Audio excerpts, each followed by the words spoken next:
క్రైస్తవ సమాజంలో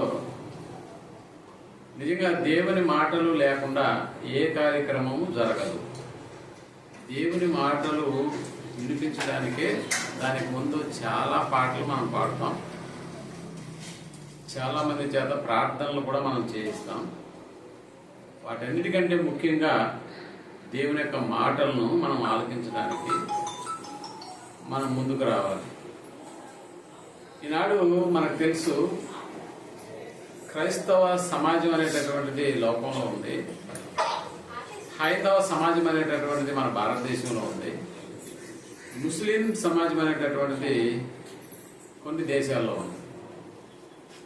మనకు తెలుసు కదా, చిన్నప్పుడు బిడ్డ పుట్టిన తర్వాత పెద్ద అయినప్పుడు వీడు ఎట్టివాడు అవుతాడు అన్న ఆలోచనతో ఆ పిల్లాడి ముందు ఒకవైపు కత్తి, మరొక దగ్గర గన్ను, మరొక దగ్గర పుస్తకం, మరొక దగ్గర పెన్ను, ఇలాంటి కొన్ని పరికరాలు వాడు ముందు పెట్టి ఆ పిల్లవాడిని వదులుతాడు.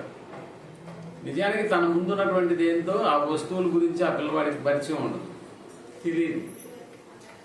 అంటే తల్లిదండ్రుల యొక్క ఆలోచన ఎలా ఉంటుందంటే, పిల్లవాడు దేన్ని వెళ్ళి పట్టుకుంటాడో అది వాడి భవిష్యత్తును నిర్ణయిస్తుంది అనేటటువంటి ఒక ఆలోచనతో ఆ పిల్లవాడి ముందు అవన్నీ ఉంచుతారు.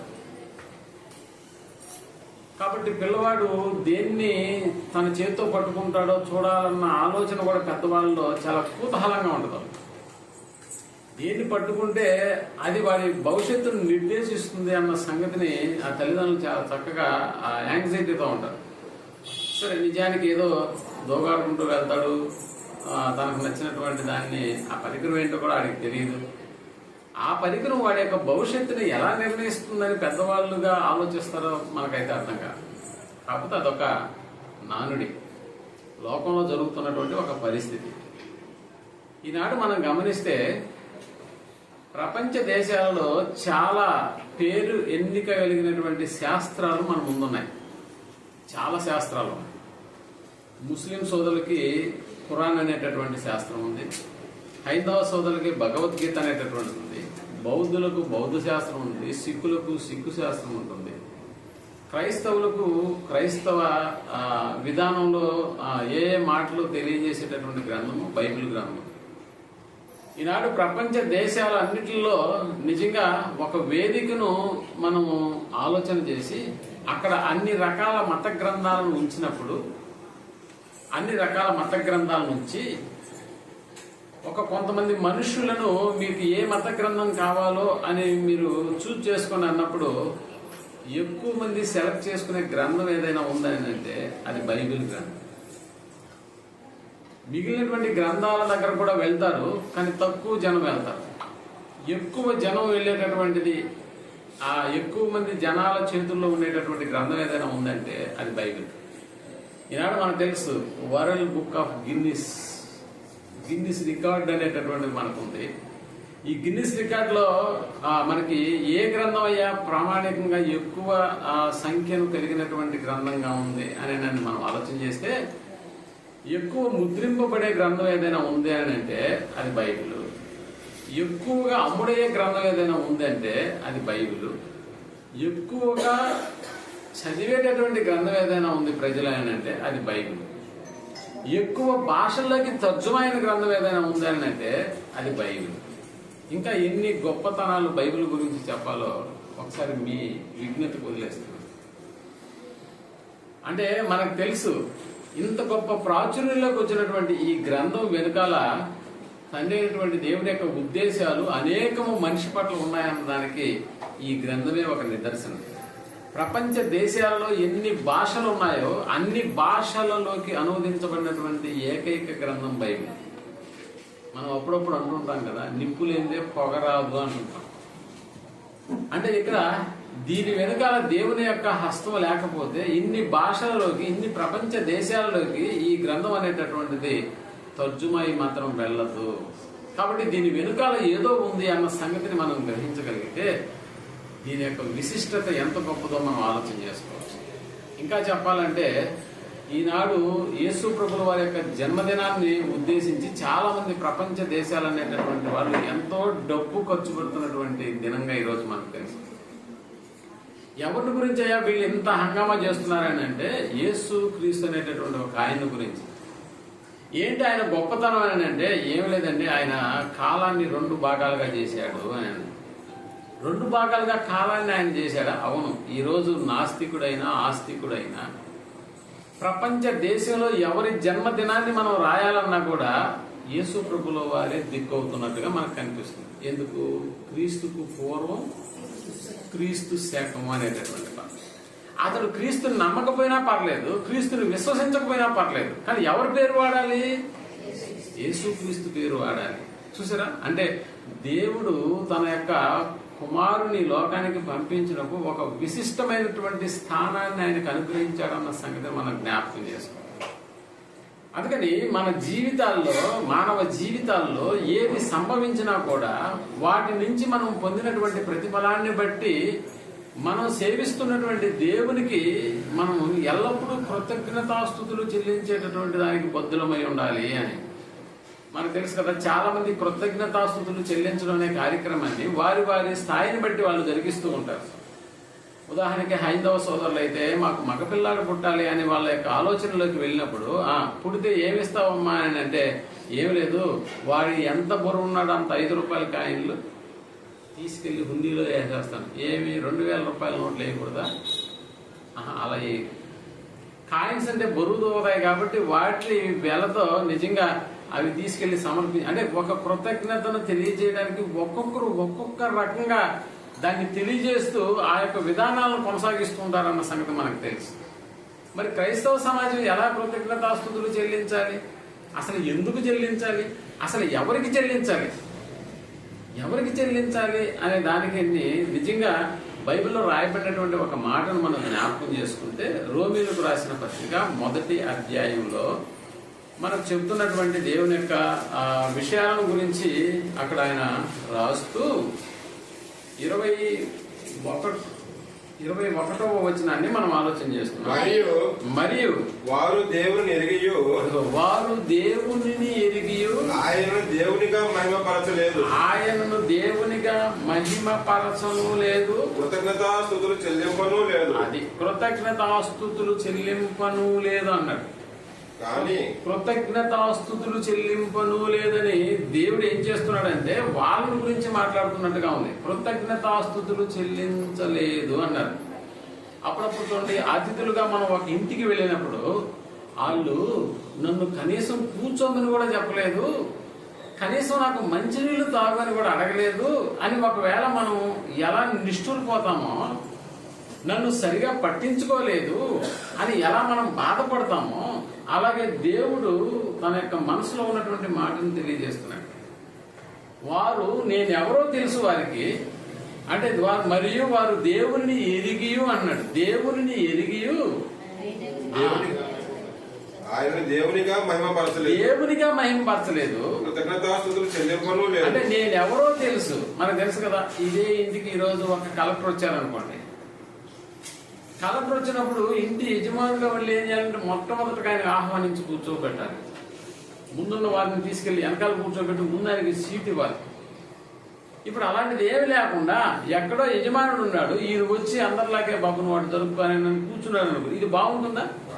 అస్సలు బాగుంది.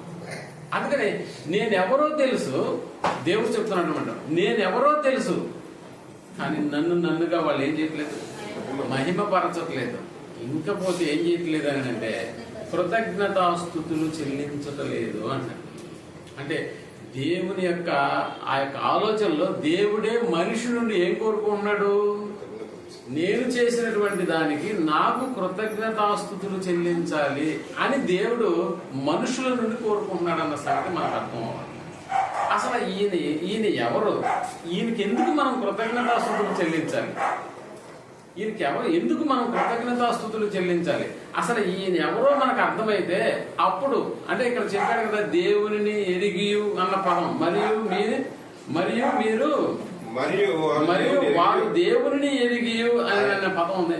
ఇప్పుడు మనం దేవుని ఎరిగినటువంటి వాళ్ళముగా ఉంటే, వచ్చే ఆయన కలెక్టర్ అని మనకు తెలిసి ఉంటే, నిజంగా మనం ఆయనకి ఏం చేస్తామంటే సకల మర్యాదలు చేస్తాం, ఆయనకు ఒక ఉన్నతమైనటువంటి స్థానాన్ని ఇస్తాం. కానీ అసలు కలెక్టరే అనే సంగతే మనకు తెలియదు. మరి అలాంటప్పుడు ఆయనకి మనం ఒక మంచి స్థితిని లేకపోతే ఒక స్థాయిని మనం ఆయనకి ఇవ్వగలం? ఆయన ఎవరో తెలుసుండాలి కదా. అలాగే దేవుడు ఎవరో ఒకనాడు ఈ మాట ఎవరి గురించి రాశాడు బైబిల్ గ్రంథం అంటే ఇశ్రాయేలు గురించి రాసినటువంటి మాటే. కానీ ఈనాడు దేవుడు ఎవరో అన్న సంగతిని గురించి ప్రపంచ మానవాళికి అర్థం కావట్లేదు. ప్రపంచ మానవాళికి అర్థం కావట్లేదు కాబట్టి వారు దేవుని ఎరగడం అనేటటువంటి కార్యక్రమంలో వాళ్ళు దూరం అయిపోతున్నారు. ఇక దేవుణ్ణి ఎరగనటువంటి వాళ్ళు ఇక కృతజ్ఞతాస్తుతులు ఎలా చెల్లిస్తారు? కాబట్టి చెల్లించలేదు. కాబట్టి ఇప్పుడు మనం తెలుసుకోవాల్సింది ఏంటంటే అసలు ఈ దేవుడు ఎవరు, ఈయనకి ఎందుకు మనం కృతజ్ఞతాస్తుతులు చెల్లించాలి? అందుకని ప్రియమైనటువంటి వాళ్ళరా, ఈ లోకంలోనికి వచ్చిన తరువాత మనం గత ఒక 100 ఏళ్ళు వెనక్కి వెళ్ళిపోతే మనలో ఎవ్వరూ లేవు, భూమి మీద ఎవ్వరూ లేవు. ఒక 100 ఏళ్ళు వెనక్కి వెళ్ళిపోతే, ఒక 50 ఏళ్ళు ముందుకు వెళ్ళిపోతే, అంటే గతానికి ఒక 50 ఏళ్ళు గతానికి వెళ్ళిపోతే మనలో కొంతమంది ఉన్నాం. ఇప్పటికి మనం ఆలోచన చేస్తే ఈ 2024వ సంవత్సరం డిసెంబర్ 25వ తారీఖు డేట్లు మనం జ్ఞాపకం పెట్టుకుంటే ఇదిగో ఇక్కడ ఉన్నటువంటి మనం అందరం ఉన్నవారం అవుతుంది. ఇప్పుడు ఆలోచన చేద్దాం, మనం పుట్టినప్పుడు అంటే ఈ లోకానికి మనం వచ్చినప్పుడు నిజంగా మన తండ్రి ఎవరో మనకు తెలుసుకున్నామా? అక్కడికి వచ్చినప్పుడు కొత్తలో ఈ ఫోటోలు చూసినప్పుడు ఈయనెవరు అని అడిగితే చక్కగా సమాధానాలు వచ్చేసాయి. ఏమిటి ఇది మా నాన్నగారు అని రాకేష్ చెప్తున్నాడు. ఇదిగో అక్కడ నేను, ఇక్కడ మా చెల్లి, మా అక్క, మా తమ్ముడు, లేకపోతే మా అన్న. అంటే ఇవన్నీ ఎప్పుడు తెలుసుకున్నారు వీళ్ళు అని అంటే, ఇదిగో ఎప్పుడు తెలుసుకున్నారంటే ఈ భూలోకానికి వచ్చిన తర్వాతనే. ఈయన మా నాన్న అని తెలుసుకున్నాడు, ఈమె మా అమ్మ అని తెలుసుకున్నది, ఈమె మా అన్న, లేకపోతే నా పిన్ని, నా బాబాయ్, నా తమ్ముడు, నా అన్న. ఇంకా చెప్పాలని అంటే మనకు సమీపమైనటువంటి బంధువులు ఎవరో కూడా మనం తెలుసుకున్నాం. ఇందాకనే అన్నాడు సోదరులు సురేష్, రాకేష్కు సంబంధించినటువంటి స్నేహితులు, బంధువులు అందరూ ఇక్కడికి వచ్చారంటే వీళ్ళందరూ బంధువులని ఎలా తెలుసు? అసలు వీళ్ళందరూ స్నేహితులని ఎలా తెలుసు రాకేష్కి అంటే తెలుసుకున్నాడు కాబట్టి. పుట్టిన తర్వాత ఇదిగో ఈయన నాకు మేనమామ, ఈయన నాకు మేనత్త, లేకపోతే ఈమె అమ్మ, ఈమె నాన్న, ఈమె అక్క అన్న సంగతిని గురించి తెలుసుకున్నారు. కాబట్టి ఏం చేసినారు అంటే ఇదిగో అందరూ తెలుసుకున్నారు కాబట్టి తెలిసిన వాళ్ళు అయినారు వాళ్ళకి. అలాగే రాజకీయ నాయకుల గురించి కూడా మనం తెలుసుకున్నామా? ఓ రామారావు అంటే ఎవరో తెలుసు, వైఎస్ రాజశేఖర రెడ్డి అంటే ఎవరో తెలుసు, జగన్ అంటే ఎవరో తెలుసు, ముఖ్యమంత్రి చంద్రబాబు నాయుడు అంటే కూడా ఎవరో మనకి బాగా తెలుసు. ఇంకా అంత మాత్రమే కాదు, దేశం కోసం పోరాడినటువంటి పెద్దలు ఎవరో మనం తెలుసుకున్నామా? అవును, ఈనాడు మన నోట్లో కనిపిస్తున్నటువంటి 100 రూపాయల నోట్లో కనిపిస్తున్నటువంటి గాంధీ మహాత్ముడు ఎవరో కూడా మనకు తెలుసా? తెలుసుకున్నాం. వారి జీవిత విశేషాల గురించి కూడా మనం నేర్చుకున్నాం, వారి జీవిత గాథల గురించి కూడా మనం తెలుసుకున్నాం. ఇన్ని తెలుసుకున్నటువంటి మనము ఈ లోకంలోకి వచ్చిన తర్వాత దేవుణ్ణి కూడా తెలుసుకోవాలా? ఖచ్చితంగా దేవుణ్ణి కూడా మనం తెలుసుకోవాల్సినటువంటి వారమై ఉన్నామన్న సంగతి మనం జ్ఞాపకం చేసుకోవాలి. అందుకని ఈ ప్రపంచంలో ఉన్నటువంటి వారు ఎందరినో తెలుసుకున్నారు. ఆ దేశ ప్రధాని ఎవరో తెలుసుకున్నారు, ఆ దేశ ముఖ్యమంత్రి ఎవరో, రాష్ట్రానికి ముఖ్యమంత్రి ఎవరో తెలుసుకున్నారు, తన పొరుగింటి వాళ్ళు ఎవరో తెలుసుకున్నారు, తన బంధువులు ఎవరో తెలుసుకున్నారు, స్నేహితులు ఎవరో తెలుసుకున్నారు. కానీ దేవుడు ఎవరో మాత్రం తెలుసుకోవట్లేదు. మానవులందరినీ సృష్టించినటువంటి సృష్టికర్త అయినటువంటి దేవుణ్ణి ఎవరూ తెలుసుకోవట్లేదు. నిజంగా దేవుడు ఎవరు అని ఎవరిని అడిగి చూడండి, పోయి దేవుడు ఎవరని అడిగితే రకరకాలైనటువంటి సమాధానాలు చెప్తారు. ఒకరేమో ఒక రకంగా చెప్తారు, మరొకరేమో మరొక రకంగా చెప్తున్నటువంటి మాట. అంటే నిజానికి అందరూ ఒకే దేవుని గురించి కదా చెప్పాలి. ఒకవేళ మనుషులందరికీ దేవుడే అనేటటువంటి ఆయన తెలుసుంటే ఎక్కడికి వెళ్ళినా కూడా దేవుడు అంటే ఎవరు అని అంటే ఒకే సమాధానం రావాలి. మీరు ఇండియాలోకి, మనం ఇండియా వాళ్ళం కదా, మనం కాశ్మీర్ వెళ్ళిన తర్వాత ఆంధ్రప్రదేశ్ ముఖ్యమంత్రి ఎవరు అని అంటే అక్కడ వాళ్ళు కూడా ఏ సమాధానం చెప్తారు? ఆ రాష్ట్ర ప్రధాన ముఖ్యమంత్రి గురించి చెప్పరు. అంటే ఒకే సమాధానం వస్తుందన్న సంగతి మనకు బాగా తెలుసు. అందుకని ప్రియమైనటువంటి వాళ్ళరా, ఇక్కడ దేవుడు అనేటటువంటి ఈ పదానికి నిజంగా చాలా మంది రకరకాలైనటువంటి సమాధానాలు చెప్తున్నటువంటి మాట మనకు తెలుసు. కానీ రకరకాల పేర్లతో దేవుని గురించి మాట్లాడుతున్నారని అంటే నిజానికి దేవుడు ఎవరో ప్రపంచానికి తెలియదు. దేవుడు ఎవరో ప్రపంచానికి తెలియదు. ఒకవేళ తెలిసే ఉంటే ఆ నిజ దేవుని గురించే ఎక్కువగా ఒకే మాట పలుకుతుంటారన్న సంగతి మనం జ్ఞాపకం చేసుకోవాలి. కొంతమంది ఏమో దేవుడు ఉన్నాడు కదా అంటారు, మరి కొంతమంది ఏమంటారు అసలు దేవుడే లేడు అని అంటారు. ఇంకొకడు ఏమంటాడంటే మరొకడు నేనే దేవుణ్ణి అంటాడు. చూసా, అంటే సమాజంలోకి వెళ్తున్నటువంటి ఈ ప్రశ్నను తీసుకుని నువ్వు ఎక్కడికైనా వెళ్ళు, కొంతమంది ఏమో ఉన్నాడంటాడు, మరొకడేమో లేడంటాడు, మరొకడేమో నేనే దేవుణ్ణి అని అంటాడు. నిజంగా ప్రియమైనటువంటి వాళ్ళరా, ఈ రోజుల్లో మనుషులే దేవుళ్ళుగా పూజింపబడుతున్నటువంటి వాళ్ళు, దేవుళ్ళుగా వాళ్ళు గణపరచబడుతున్నటువంటి వాళ్ళుగా, సేవించబడుతున్నటువంటి వాళ్ళగా నేటి మన తరంలో మనం గమనిస్తూ ఉన్నామన్న సంగతి మనకు బాగా తెలుసు.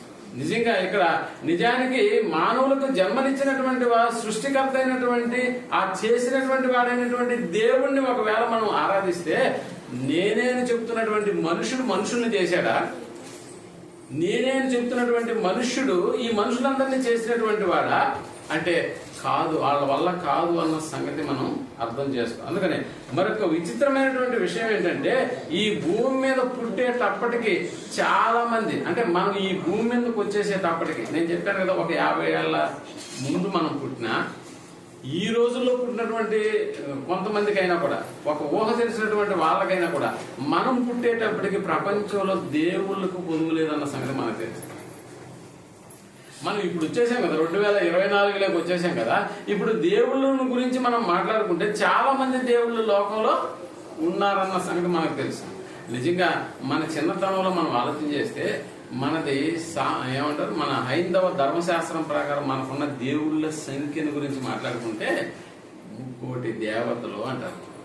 చూసారా, అంటే ప్రారంభంలో మనకు తెలియకపోవచ్చు, కానీ మనం పుట్టిన తర్వాత 3,000,000 దేవతలు అన్న పదం విన్నారా లేదా? మనం విన్నాం. 3,000,000 దేవతల గురించి మనం విన్నాం. అంటే 3,000,000 దేవతలు ఉండేటటువంటి వాళ్ళు అని చెప్తున్నారు. నిజానికి ప్రతి ఒక్కరిని మనం పూజించేటటువంటి వారుగా చాలా మంది ఉన్నారు. అంటే లోకంలో ప్రతి ఒక్కరిని పూజించేటటువంటి వారుగా ఉన్నారు. ఎక్కడైనా చూడండి, ఒక రాయి నువ్వు పాతేసి ఒక 4 బొట్లు పెట్టేసి కుంకుమ కొద్దిగా పెట్టేసి దాని చుట్టూ ఒక పూలమాల వేసేసి నువ్వు వెళ్ళిపో, 2 రోజుల తర్వాత దాని చుట్టూ మరొకటి ఏం చేస్తాడో తెలుసా? ఒక చిన్న ప్రహరీ గోడ కట్టి పెడతాడు. ఆ దారిని పోయేవాడు ఏం చేస్తాడో తెలుసా? ఇక్కడ ఏదో దేవత ఉంది అని దాన్ని ఆగి దానికి దండం పెట్టి ఇంకా తాను ఏం చేయాలో, లేకపోతే పూజా పత్రికలు సమర్పించి ఒక టెంకాయ కొట్టేసి ఏమి వెళ్ళిపోతున్నాడు అని అంటే తాను కూడా ఒక దేవుడే అన్న పూజించడానికి ఇష్టపడుతూ ఉన్నాడు అన్న సంగతి మనకు జ్ఞాపకం చేస్తాం. అందుకనే ప్రియమైనటువంటి వాళ్ళరా, ఇంకా ఒక రాయిని మాత్రమే కాదు, చనిపోయిన వ్యక్తిని కూడా మన వాళ్ళు ఏం చేస్తున్నారు? దేవుళ్ళు కలిసిపోయాడు కాబట్టి ఈయన కూడా దేవుడే. అందుకనే చూడండి, పూడ్చిపెట్టి వచ్చిన తర్వాత అతని ఫోటో దగ్గరకు వచ్చి అతనికి కూడా మనం ఏం చేస్తాం? చూసారా, దండం పెట్టేస్తాం. అంటే ఏమని అర్థం? ఇతను కూడా దేవుడు. కళ్ళ ముందు, అంటే చనిపోయిన వాడిని మనం దేవుడు అంటున్నాం, కళ్ళ ముందు బ్రతుకుతున్న వాడిని కూడా మనం ఏమంటున్నాం అంటే దేవుడు అన్న. ఇంతకీ దేవుడు ఎవరు? ఆ పాయింట్ అర్థం. ఆయన ఎవరు? అసలు ఆయనకి ఎందుకు మనం కృతజ్ఞతాస్తుతులు చెల్లించాలి? ఏం చేస్తే చెల్లించాలి? పోనీ ఒకవేళ కృతజ్ఞతాస్తుతులే అనేటటువంటి కార్యక్రమం చెల్లిద్దాం అనుకుంటే ఆయన ఎవరో తెలుసుండాలి కదా. అందుకని దేవుడు ఇశ్రాయేలును ఉద్దేశించి అయితే మాట్లాడతాం, మరియు వారు దేవుని ఎరిగి అన్న పదం వాడుతున్నాడు. నిజానికి వాళ్ళకి తెలిసేమో కానీ మనకు తెలియదు కదా. ఎందుకంటే మనం ఇశ్రాయేలుని కాదు, మనం ఇండియన్స్, మనం హిందువులు. మనకు తెలియదు కదా. మనకు తెలిసిన దేవతలు చాలా మంది ఉన్నారు, 3,000,000 దేవతలు ఉన్నారన్న సంగతి. అందుకనే బైబిల్ యొక్క విశిష్టతను మనం ప్రారంభంలో మాట్లాడుకున్నప్పుడు ఈరోజు అనేక కోట్ల మంది చేతుల్లో బైబిల్ ఉందన్న సంగతి మనకు తెలుసు. ప్రపంచవ్యాప్తంగా, ఏదో మన ఇండియాకి సంబంధించింది కాదు, అలాగని యెరూషలేం ప్రాంతానికి సంబంధించినటువంటి గ్రంథం కూడా కాదు. ఈనాడు ఇదే గ్రంథం ప్రపంచ దేశాలన్నింటిలో కూడా ఆయా భాషలు మాట్లాడేటటువంటి వారందరి చేతుల్లో కూడా వెళ్ళిందా అంటే వెళ్ళింది. దీన్ని బట్టే బైబిల్ యొక్క గొప్పతనం ఏంటో మనకు అర్థమైపోయింది అన్న సంగతి మనం జ్ఞాపకం చేసుకోవాలి ప్రియమైనటువంటి వాళ్ళు. అందుకనే దేవుడు ఎవరు అనేటటువంటి ఈ ప్రశ్నకు భూమి మీద ఉన్నప్పుడే మనం తెలుసుకొని తీరవలసిందే. ఎందుకంటే ఒకసారి ఈ భూమిని మనం విడిచి వెళ్ళిపోయామా ఇక మళ్ళా తెలుసుకునేటటువంటి అవకాశం ఉండదు. ఒకవేళ నిజమైన దేవుడు ఎవరో అన్న సంగతి చనిపోయిన తర్వాత తెలిసిందనుకో, అప్పుడేమన్నా ప్రయోజనం ఉంటుందా? నిజమైన దేవుడు ఎవరో చనిపోయిన తర్వాత మనం తెలుసుకున్నాం అనుకో, ఆ తర్వాత ఏ ప్రయోజనం కూడా మనకి దొరకదు. ఏడ్చినా కూడా ఆ ప్రయోజనం అనేటటువంటిది మనకి తిరిగి రాదు. కాబట్టి ప్రియమైనటువంటి వాళ్ళరా, ఆ బాధపరిచేటటువంటి లోకానికి వెళ్ళడం తప్ప మరి ఎవరో మరి వేరే లోకానికి వెళ్ళేటటువంటి పరిస్థితి అయితే ఉండదు. కాబట్టి ఏ దేవుడు ఎవరో అన్న సంగతి గురించి మనం చాలా క్షుణ్ణంగా తెలుసుకోవాల్సినటువంటి బాధ్యతను మనం కలిగి ఉన్నాం. మనకు తెలుసు కదా, ఒక కుటుంబంలో ఒక్కడే పెద్ద ఉంటాడన్న సంగతి తెలుసు. అతన్నే మనం ఏమంటామంటే తండ్రి అని అంటాం. అంటే బిడ్డలు ఎంతమంది అయినా ఉండొచ్చు, ఒకరు ఉండొచ్చు, లేకపోతే ఇద్దరు ఉండొచ్చు, లేకపోతే 10 మంది ఉన్నా కూడా ఆ ఇంటికి తండ్రి ఒక్కడే ఉంటాడన్న సంగతి మనకు బాగా తెలుసు. ఆ తండ్రి అనేటటువంటి ఆయన ఒక్కడే ఉంటాడు కుటుంబానికి. ఈ ప్రపంచం అంతా నిజంగా దేవుని కుటుంబం అని చెప్పగలిగితే, ఈ ప్రపంచం అంతా దేవుని కుటుంబం అని మనం చెప్పగలిగితే, ఈ ప్రపంచానికి తండ్రి ఒక్కడే ఉంటాడు. బాగా ప్రపంచం అంతా దేవుని కుటుంబమే అని ఒకవేళ మనం అనుకుంటే, ఆ ప్రపంచమే దేవుని కుటుంబం అయితే ఆ కుటుంబానికి పెద్ద ఎవరు అని అంటే ఇదిగో ఒక తండ్రిగా ఉంటాడు. అందుకని ప్రియమైనటువంటి వాళ్ళరా, మనమందరం ఒకే కుటుంబం అని మనం భావిస్తే ఈ కుటుంబానికి పెద్దగా దేవుడు ఉంటాడు, ఆయన ఒక్కడే అన్న సంగతిని గురించి మాట్లాడుతున్నాడు. ఒకసారి మనం బైబిల్ గ్రంథం చెప్తున్నటువంటి ఒక మాటను మనం ఆలోచన చేద్దాం. మలాకీ గ్రంథం 2వ అధ్యాయం 10వ వచనాన్ని మనం ఆలోచించగలిగితే, మలాకీ గ్రంథము 2వ అధ్యాయము 10వ వచనాన్ని మనం ఆలోచన చేస్తున్నాం. ఇక్కడ అది మనకందరికీ అన్నాడు, మనకందరికీ అన్నాడు. అందుకని బైబిల్ ఏ కాలానికి చదివినా కూడా అది సెట్ అయిపోయే విధంగా దేవుడు దాన్ని రాయించాడన్న సంగతి మనం జ్ఞాపకం చేసుకోవాలి.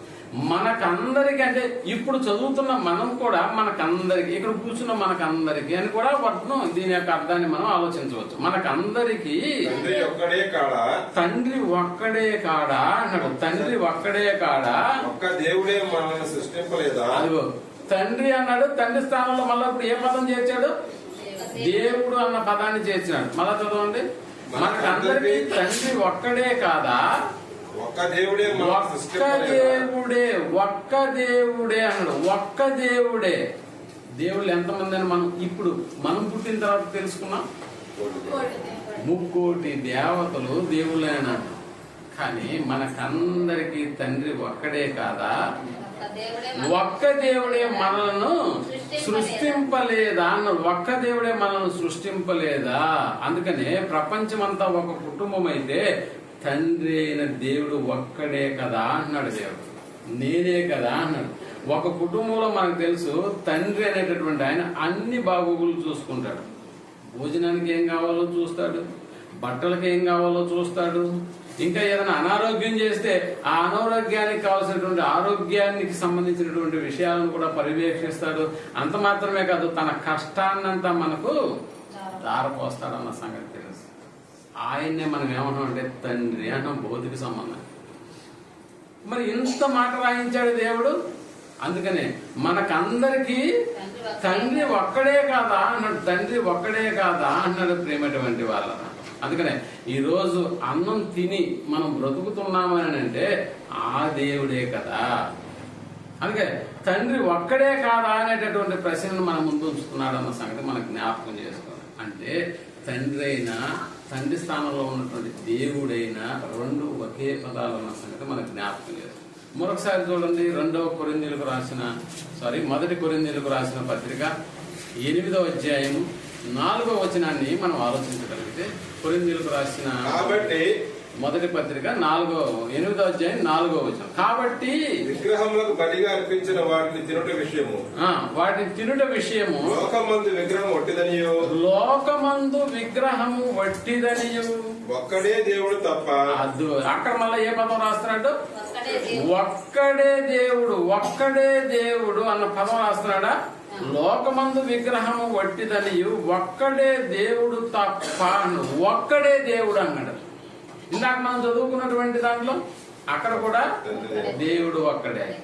ఇక్కడికి వచ్చేసేటప్పటికి ఇదిగో ఆయన చెప్తున్నటువంటి మాట, ఒక్కడే దేవుడు తప్ప వేరొక దేవుడు లేడు అన్నాడు. అంటే ఇక్కడ విగ్రహము కేవలము వట్టిదే అని అన్నాడు. మనం విగ్రహంని మనం ఏమన్నాం అంటే అది గట్టిది అన్నాం. దేవుడు ఏమన్నాడంటే అది కేవలము ఒట్టిది అని చెబుతున్నటువంటి దాని యొక్క గొప్పతనాన్ని మనం ఈరోజు ప్రశంసించుకుంటూ దానికి ఏం కావాలో వాటన్నిటినీ చేస్తున్నాం. కానీ మనకు దేవుడు ఒక్కడే ఉన్నాడు అన్నాడు. ఆయన నిమిత్తమే మనం ఉన్నామన్న సంగతిని గురించి కూడా మనం, ప్రపంచం అనేటటువంటి ఈ కుటుంబానికి తండ్రి ఒక్కడే, ఆయనే దేవుడు అన్న సంగతి మనం జ్ఞాపకం చేసుకోవాలి. ఎందుకు ఆయనకు కృతజ్ఞతాస్థితులు చెల్లించాలి? అసలు ఎవరో తెలిస్తే కదా మనం కృతజ్ఞతలు చెల్లించడానికి, ఎవరో తెలియాలి కదా. అందుకనే సురేష్ రాగానే అందరిని గురించి మాట్లాడదు. ఒక్కొక్కరు మీ గురించి మీరు చెప్పండి, మీ గురించి మీరు చెప్పండి అంటే మీరెవరో మాకు తెలిస్తే కదా, మీరెవరో మాకు తెలిస్తే అప్పుడు మీతో ఎలా మాట్లాడాలి, ఏం మాట్లాడాలి అన్న సంగతి మాకు అర్థమవుతుంది. ఇక్కడ దేవుడు ఎవరో తెలిస్తే కదా మనం ఆయనకి కృతజ్ఞతాస్తుతులు చెల్లించాలా వద్దా అన్న సంగతి మనకు అర్థమవుతుంది.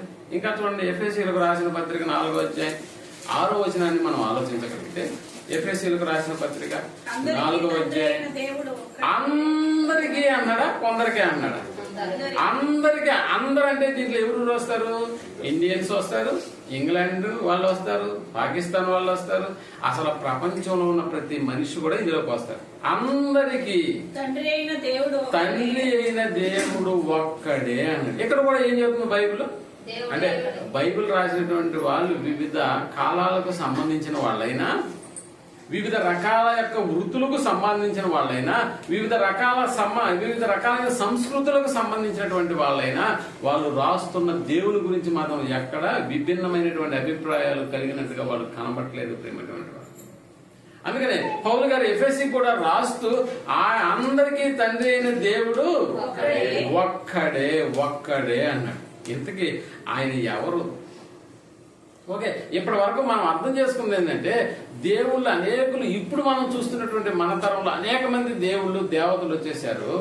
అసలు ఇప్పటికన్నా ఎంతకన్నా ముందు అంటే అసలు ఎంతకీ ఆయన ఎవరు అన్న సంగతిని మనం ఆలోచన చేసినప్పుడు ఏమిటి, 3,000,000 దేవతలు 3,000,000 దేవుళ్ళు అని కాదు, కానీ దేవుడు ఒక్కడే అన్న సంగతి మనం అర్థం చేసుకున్నాం. అంతేనా? వీటన్నింటినీ కొంచెం పక్కన పెట్టేస్తే దేవుడు ఒక్కడే అన్న సంగతి మనకు అర్థమైంది. దేన్ని బట్టి అర్థమైంది? బైబిల్ గ్రంథాన్ని బట్టి మనకు అర్థమైంది. బైబిల్ గ్రంథం చెప్పింది నిజమనడానికి కూడా నేను ఉదాహరణ చెప్పాను. ఎందుకు? ఈనాడు ప్రపంచ దేశాల లెక్కల ఎక్కడికి వెళ్ళినా కూడా బైబిల్ అనేటటువంటిది ప్రాచుర్యంలోకి వెళ్ళింది.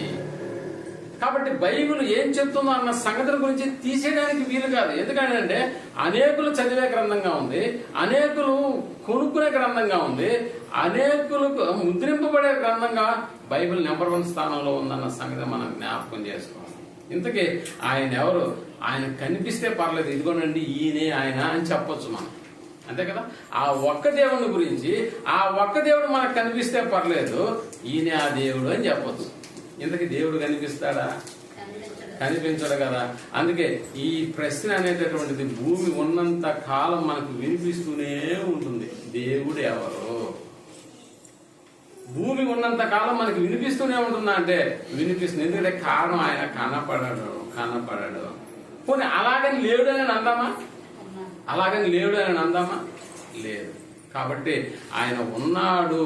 కాబట్టి ఆయనను ఉన్నటువంటి ఆయనను మనం ఏం చేయాలని అంటే, ఇదిగో అమ్మని ఎలా తెలుసుకున్నావో, ఇతను స్నేహితుడని ఎలా నీకు తెలుసుకున్నావో, ఇతను నాన్న అని ఎలా తెలుసుకున్నావో, ఇతను నా బంధువులు నా స్నేహితులను నువ్వు ఎలా తెలుసుకున్నావో, కాబట్టి దేవుణ్ణి కూడా మనం ఏం చేయాలి? ఈరోజు తెలుసుకోవాలి. భౌతిక సంబంధమైనటువంటి తండ్రిని గురించి మనకి అమ్మ చెప్పిందని మనకు బాగా తెలుసు. అంటే జన్మనిచ్చినటువంటి తల్లి మనకు చెప్పిందన్న సంగతి మనకు జ్ఞాపకం చేయాలి. ఈయన మామ నీకు అంటది.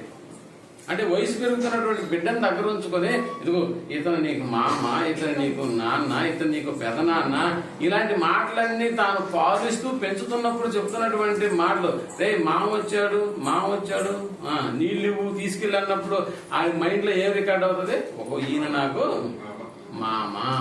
అంటే జన్మనిచ్చినటువంటి తల్లి మనకి ఏం నేర్పిస్తుంది అంటే నిజంగా ఇలాంటివన్నీ మనకు నేర్పిస్తుంది అన్న సంగతి మనకు తెలుసు. తల్లి చెబితే నాన్నను మనం తెలుసుకున్నాం. మరి పరలోకంలో ఉన్నటువంటి తండ్రిని గురించి ఎవరు చెప్పాలి ఇప్పుడు? అందుకనే ప్రియమైనటువంటి వాళ్ళరా, దేవుడు ఒక తల్లిని గురించి మనకు పరిచయం చేస్తున్నాడు. ఇక్కడ తల్లిని గురించి చెప్తున్నప్పుడు తల్లే మనకు అందరిని గురించి పరిచయం చేస్తున్నప్పుడు, ఇదిగో మా అమ్మ చెప్తే ఈయన నాకు అర్థమయ్యాడండి, మా అమ్మ చెప్తేనే ఈయన నాకు నేను తెలుసుకున్నానండి అని ఒకవేళ అంటే, బైబిల్లో కూడా దేవుడు ఒక తల్లిని గురించి రాయించాడు. ఇప్పుడు ఆమె చెప్పిందే మళ్ళా మనం ఏం చేయాలి?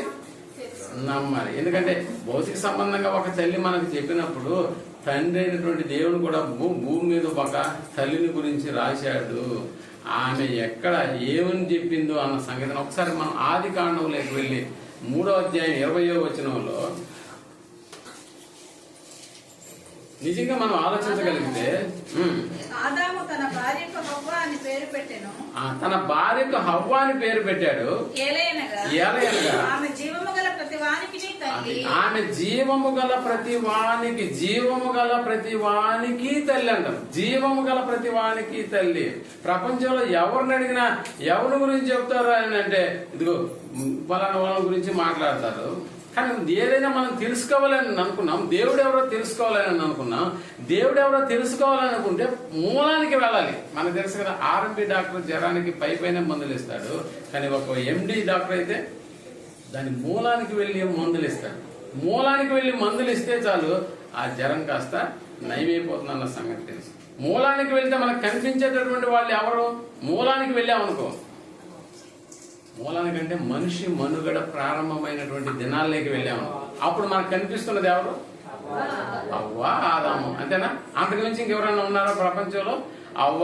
నిజానికి దేవుని గురించి తెలిస్తే వాళ్ళకే తెలియాలి కదా, ప్రారంభంలో వాళ్ళకే తెలియాలి. అంటే మూలాల్లో ఉన్నటువంటి వాళ్ళు, ప్రారంభంలో ఉన్నటువంటి వాళ్ళు, ప్రారంభంలో ఉన్నటువంటి వాళ్ళు. అప్పుడప్పుడు ఈ ఇల్లు కట్టక ముందు దీన్ని కట్టేటటువంటి ఆ పునాది వేసేటప్పుడు ఉన్నటువంటి ఓనర్ని అడిగామనుకో, ఏమంటే ఆ రోజుల్లో ఇది ఎక్కడుండింది, ఇది ఎవరి తాలూకా ఇది అని అడిగితే అప్పుడు ఆయన చెప్తారు. దాని మూలాల్లోకి వెళ్ళినప్పుడు ఈ స్థలాన్ని గురించినటువంటి ఇన్ఫర్మేషన్ మనకి ఇస్తారు. ఇంకా తన కుటుంబంలో, ఇదిగో మా పెద్దవాడు అప్పుడు జన్మించలేదండి, ఇంకా మా చిన్నామె ఇంకా జన్మించలేదు, అప్పుడే నేను ఈ స్థలాన్ని కొన్నానని మాట్లాడు. అతను చెప్పేది వాస్తవం అవుతుందా? అవును. ఇప్పుడు ఉన్నటువంటి మనం చెప్పేది వాస్తవం కాదు.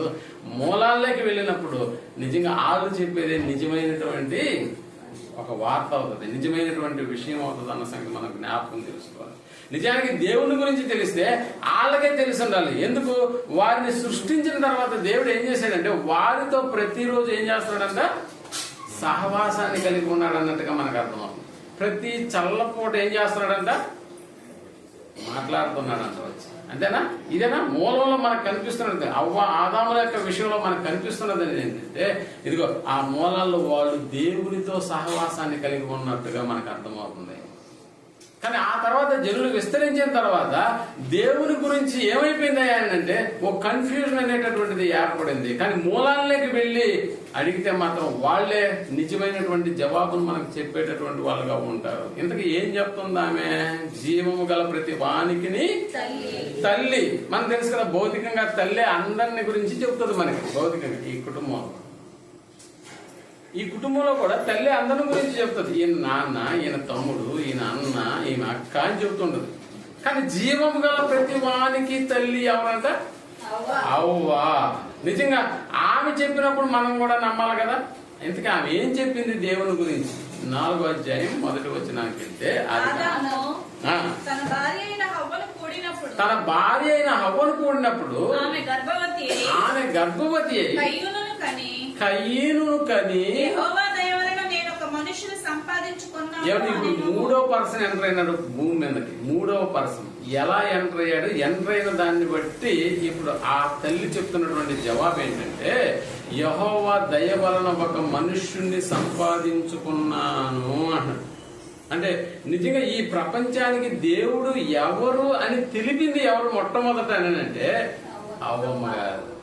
ఏమంటుంది? యెహోవా దయ వలన ఈ ప్రపంచంలో ఎవరు దేవుణ్ణి నమ్మితే, నిజంగా ఇక్కడ ఈ ప్రపంచంలో ఎవరు చెప్తే మొట్టమొదటిగా దేవుని నమ్మాలని అంటే, నిజంగా వాళ్ళ తల్లి చెప్తేనే నువ్వు నాన్నని నమ్ముతున్నావు, వాళ్ళ తల్లి చెప్తేనే నువ్వు ఫలానాన్ని నమ్ముతున్నావు, అలాగే నిజంగా వాళ్ళ తల్లిదండ్రులు ఎవరినైతే నమ్ముతారో వాళ్ళే ఈనాడు ఉన్నటువంటి సమాజం కూడా ఎటువైపు వెళ్ళిపోతుందని అంటే ఆ జీవం గల ప్రతి వానికి తల్లి అయినటువంటి ఆ అవ్వమ్మ ఈయన దేవుడు అని చెప్తే వాళ్ళ వైపుకి వెళ్ళట్లేదు ఈరోజు, ఆయన వైపుకి వెళ్ళట్లేదు ఎవరు ఈరోజు.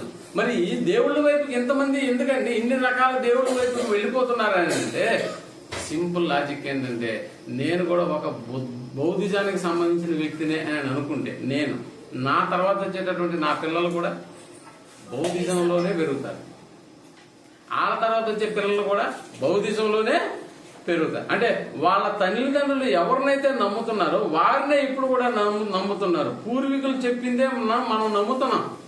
పూర్వీకులు అంటే మన తాత ముత్తాతలు ఎవరినైతే సేవించారో వాళ్ళనే ఆ తర్వాత తరం కూడా ఏం చేస్తూ వస్తున్నారంటే నమ్ముతూ వస్తున్నారన్న సంగతి మనం జ్ఞాపకం చేస్తాం. ఇంతమంది పుట్టుకొచ్చిన తర్వాత నిజంగా వీళ్ళు చెప్పేది వాస్తవము ఎలా అవుతుంది?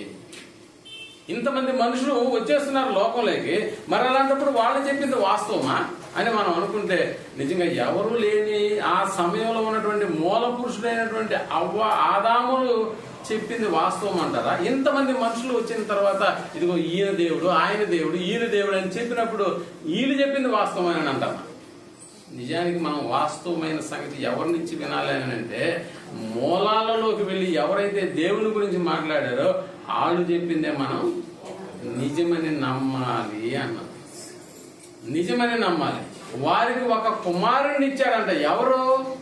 యెహోవా దయ వలన అన్న పదం అక్కడ మనకు కనిపిస్తుంది. ఈ మాటను బట్టి నిజంగా దేవుణ్ణి నమ్ముతున్నాను. ఈ మాటను బైబిల్ చెప్పిందన్న సంగతి మనకు జ్ఞాపకం చెప్పు. అందుకనే ఆయన మనకు తండ్రి. ఆ తండ్రి ఈనాడు ప్రాబ్లం ఏంటంటే మన ముందున్నటువంటి ప్రాబ్లం ఏంటంటే ఆయన కనిపించడు. ఇప్పుడు దేవుడు ఎవరో తెలుసుకున్నాం. ఇంతకుముందు దేవుళ్ళు ఎంతమంది అన్నది తెలుసుకున్నాం మనం. 30 దేవతలన్నా దేవుడు ఒక్కడే అన్న సంగతి మనకు అర్థమైంది. ఆ దేవుడు ఎవరని తెలుసుకున్నాం. ఇప్పుడు మూలాలలోకి వెళ్ళి జీవము గల ప్రతి వానికి తల్లి అయినటువంటి హవ్వమ్మని అడిగాం.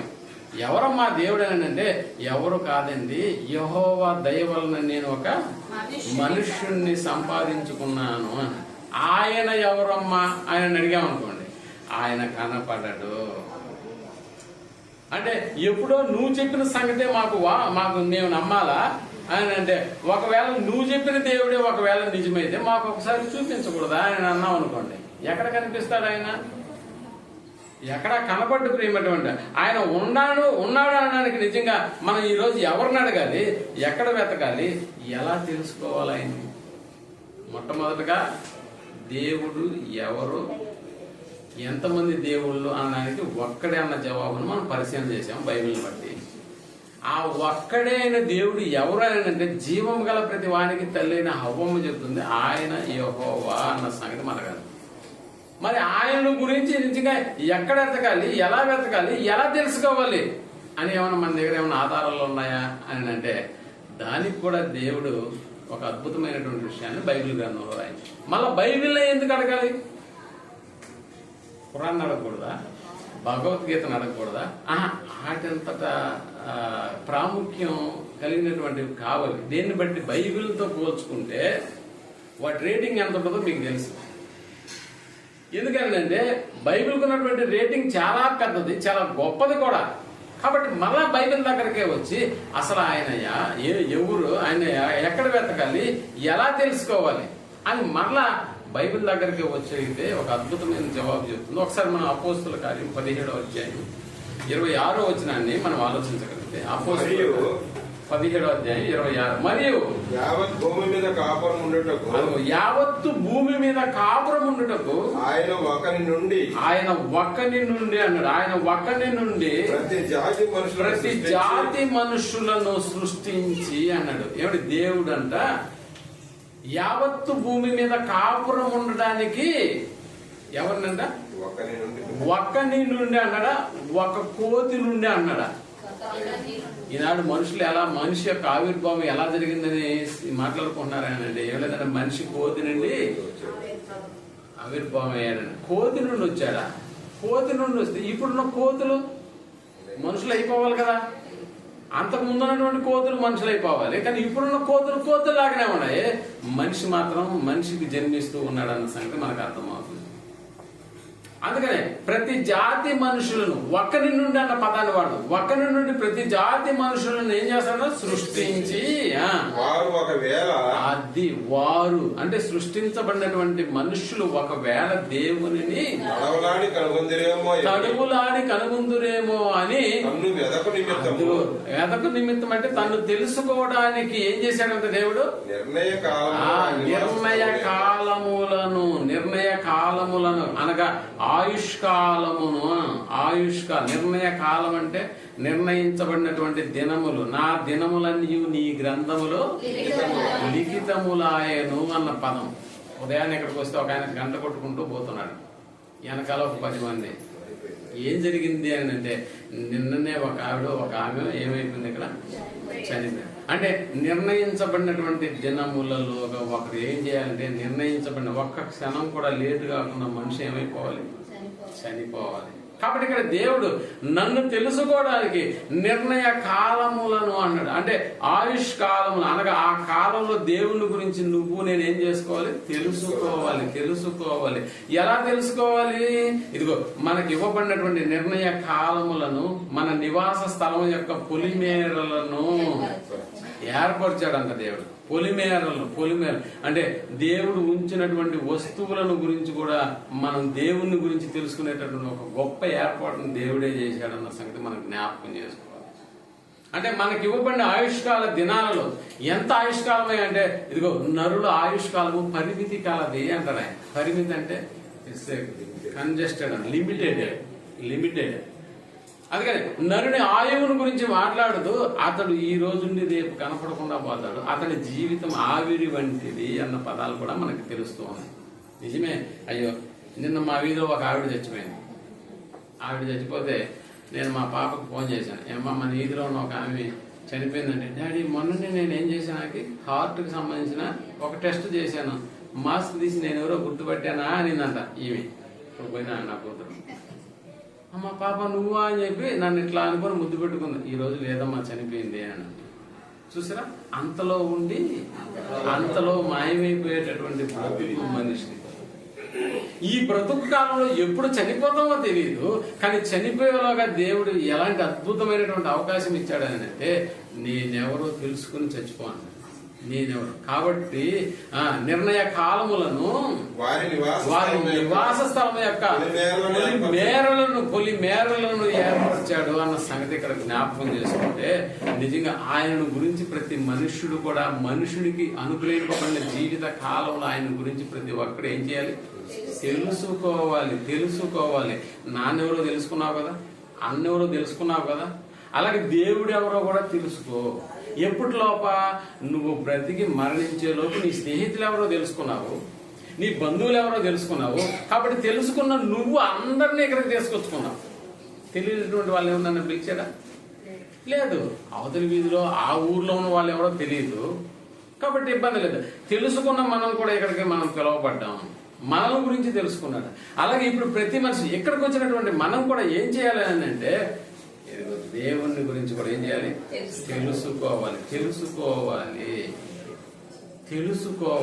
తెలుసుకోవాలంటే ఏమైనా మార్గాలు ఏర్పాటు చేశాడు ఆ దేవుడు అని అంటే మనకి ప్రారంభంలో దేవుళ్ళు అనేకం అనుకున్నాము, కానీ గ్రంథం చెప్పింది దేవుడు ఒక్కడే. ఆయన ఎవరమ్మా అని అడిగితే జీవము గల ప్రతి వానికి తల్లి అయినటువంటి హవ్వము చేసిన ఆయన యెహోవా. మరి ఆయన గురించి చూపిస్తావా అని అంటే ఆయన చూపించడానికి కుదరదు, ఆయన గురించి నువ్వు తెలుసుకోవడమే అనింది. ఎందుకంటే దేన్ని బట్టి తెలుసుకుంటాడయ్యా మనుషుడు అని అంటే ఇదిగో ఒకసారి మళ్ళీ రోమీలకు రాసిన పత్రిక 1వ అధ్యాయం 20వ వచనాన్ని మనం ఆలోచించగలిగితే ఆయన అదృశ్య లక్షణములు అని అంటే దేవుణ్ణి ఎందుకు చూపించు హవ్వమ్మ అని అనేది ఆయన ఆత్మ ఎవరికి కనపడదు. నిజంగా మనకు తెలుసు, మనం కూడా ఆత్మలే. చనిపోయిన తర్వాత మనం కూడా ఎవరికైనా కనిపిస్తామా? ఏదో సినిమాలో చూసినట్టు ఏదో ఒక శరీరం లాంటిది వచ్చేసి ఏడుస్తుంది మన దగ్గరకు వచ్చి కన్నీళ్ళు వస్తుంది మనకు తొలవు. అలాంటి ఫీలింగ్ కాదు ఇది. దేవుడు అదృశ్యుడు, ఆయన కనపడడు. ఏ ఒక్క దేవుడని బైబిల్ చెప్తుందో ఆ ఒక్క దేవుడు కంటికి కనిపించడు. బాగా గుర్తుపెట్టుకో, కంటికి కనిపించడు. అందుకనే కంటికి కనిపించినటువంటి వాని గురించి ఎలా తెలుసుకుంటావమ్మా నువ్వు అని అంటే, ఎలా తెలుసుకోవాలో తెలుసా?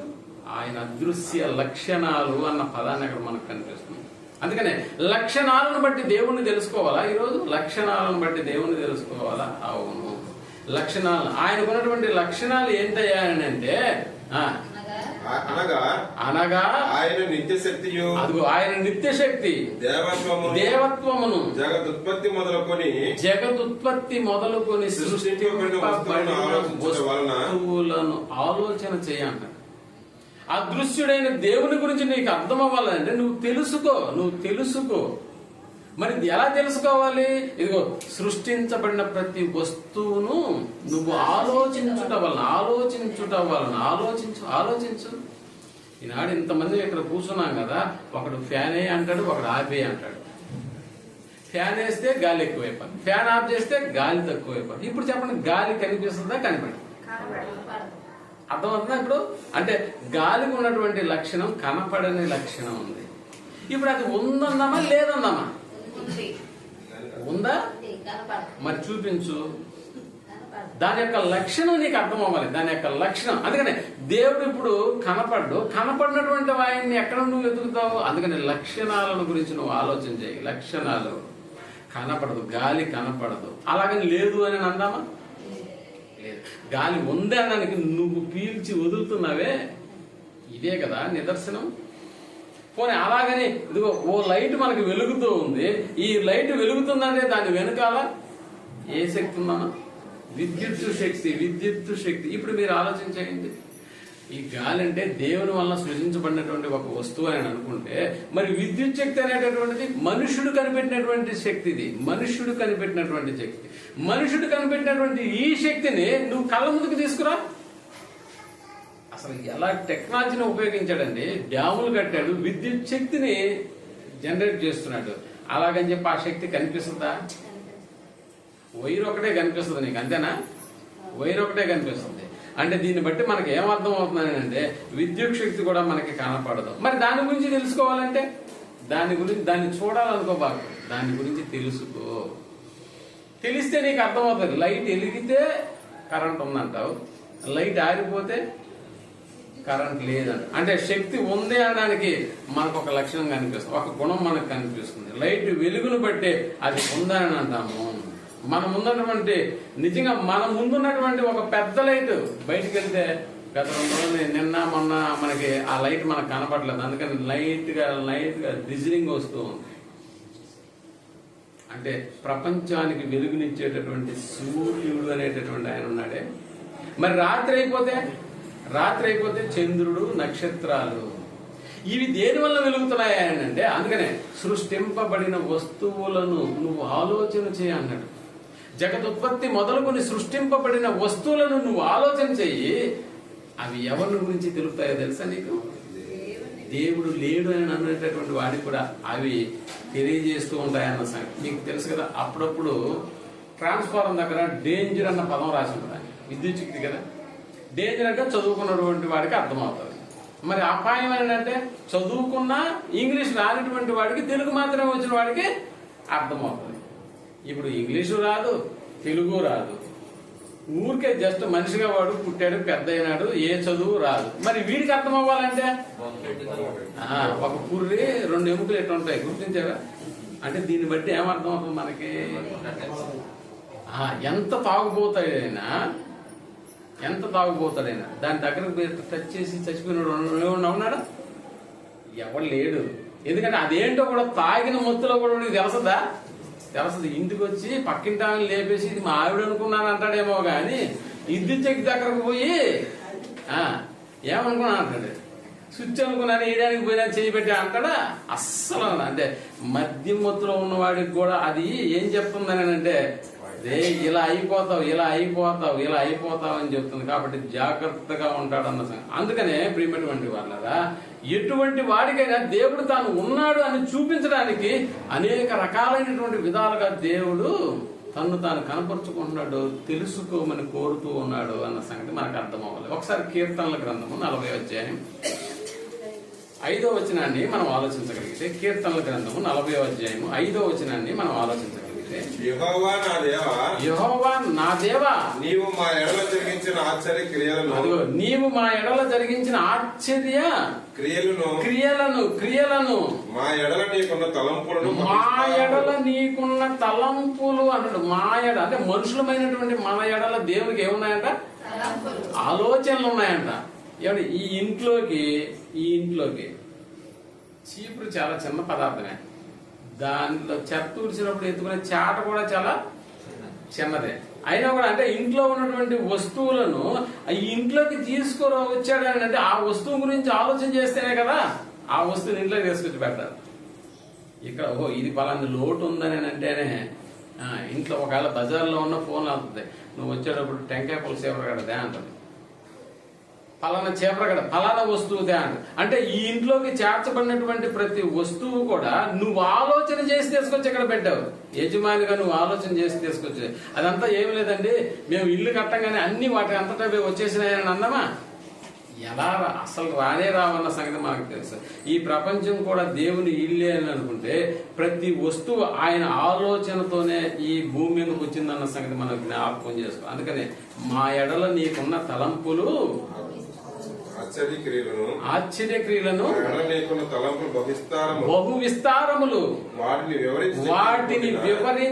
వివరించి చెప్పేదని అనుకుంటున్నా అవి లెక్కకు మించినవై ఉన్నాయి అన్నాడు అని చెబుతూ నీకు సాటి అయిన వాడు ఒక్కడును లేడు అని. ప్రతి వస్తువును ఆలోచన చేయగలిగితే ప్రేమటువంటి చాలా ఆశ్చర్యం వేస్తుంది. చెట్టుని గురించి నువ్వు ఆలోచించి ఎప్పుడన్నా ఆలోచన చేసి ఇది ఎందుకు అర్థంగా ఉంది కొట్టే అంటావే తప్ప ఏనాడన్నా దాని గురించి ఆలోచన చేసావా? అది నీకు మంచిగా లేస్తుంది.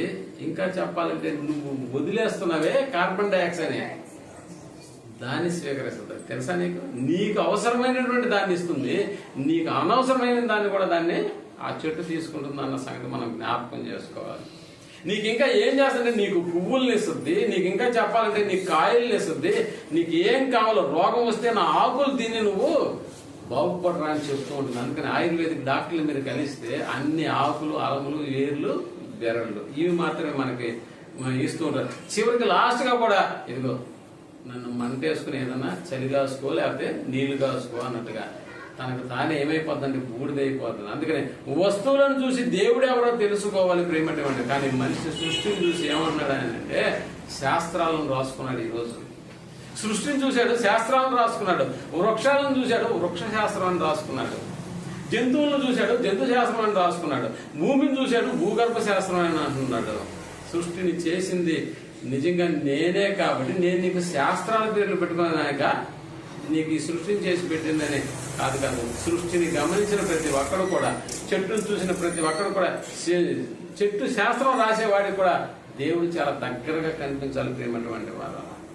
దేవుడు లేడు అనేటటువంటి వాడు కూడా కొన్ని రోజులకు వాడే ఏమైపోతున్నాడంటే ఆడే లేకుండా పోతున్నాడు. స్టీఫెన్ హాకిన్స్ అనేటటువంటి శరీర అవయవాలు సరిగా ఉండవాడికి బతికిన రోజులు వాడు ఒకటే పాట. ఏంటి ఆ పాట అని అంటే దేవుడు లేడు. ఇప్పుడు కట్ చేస్తే ఆడే లేడు. దేవుడు లేడన్నవాడు కూడా కొద్ది రోజులకి ఏమైపోతున్నాడు, లేకుండానే పోతున్నాడు. కానీ దేవుడు మాత్రం ఎప్పుడు ఆయన చెప్తున్నాడు నేను ఉన్నవాడను అన్నాడు. నేను ఉన్నవాడు. మరి దేవుడు లేడన్న నువ్వు లేనివాడవి. ఈ రోజు ఉంటావు ఏమైపోతావు, వెళ్ళిపోతావు. కానీ దేవుడు అంటున్నాడు నేను ఉన్నవాడను. మనం లేనివారం ప్రియమైనటువంటి దేవుడు ఈ సృష్టిని ఎందుకు చేశాడు అని అంటే ఆయన నీకు అర్థమయ్యేదానికి చేశాడు. ఆయన నీకు అర్థం అవ్వాలి, ఆయన గురించి నేను తెలుసుకోవాలి. ఒకసారి ఎలా తెలుస్తాయ్యా? సృష్టింపబడిన ప్రతి వస్తువును నువ్వు ఆలోచించడం వల్ల దేవుడు అంటే ఎలా తెలుస్తుంది నీకు అని అంటే ఒకసారి మళ్ళా బైబిల్ గ్రంథం దగ్గరికి వెళ్ళి మళ్ళా మనం ఆలోచించి కీర్తనల గ్రంథము 19వ అధ్యాయం 1వ వచనాన్ని మనం ఆలోచించగలిగితే, కీర్తనల గ్రంథము 19వ అధ్యాయము 1వ వచనాన్ని మనం ఆలోచించాలి. ఆకాశములు వాటికి ఏమైనా అవసరమా? లేదు. దేవుని మహిమను వివరించుచున్నవి. దేవుని మహిమను సృష్టింపబడిన ప్రతి వస్తువును నువ్వు ఆలోచించి అవి దేవుని గురించి నీకు ఏం చేస్తున్నాయంట? వివరిస్తున్నాయంట.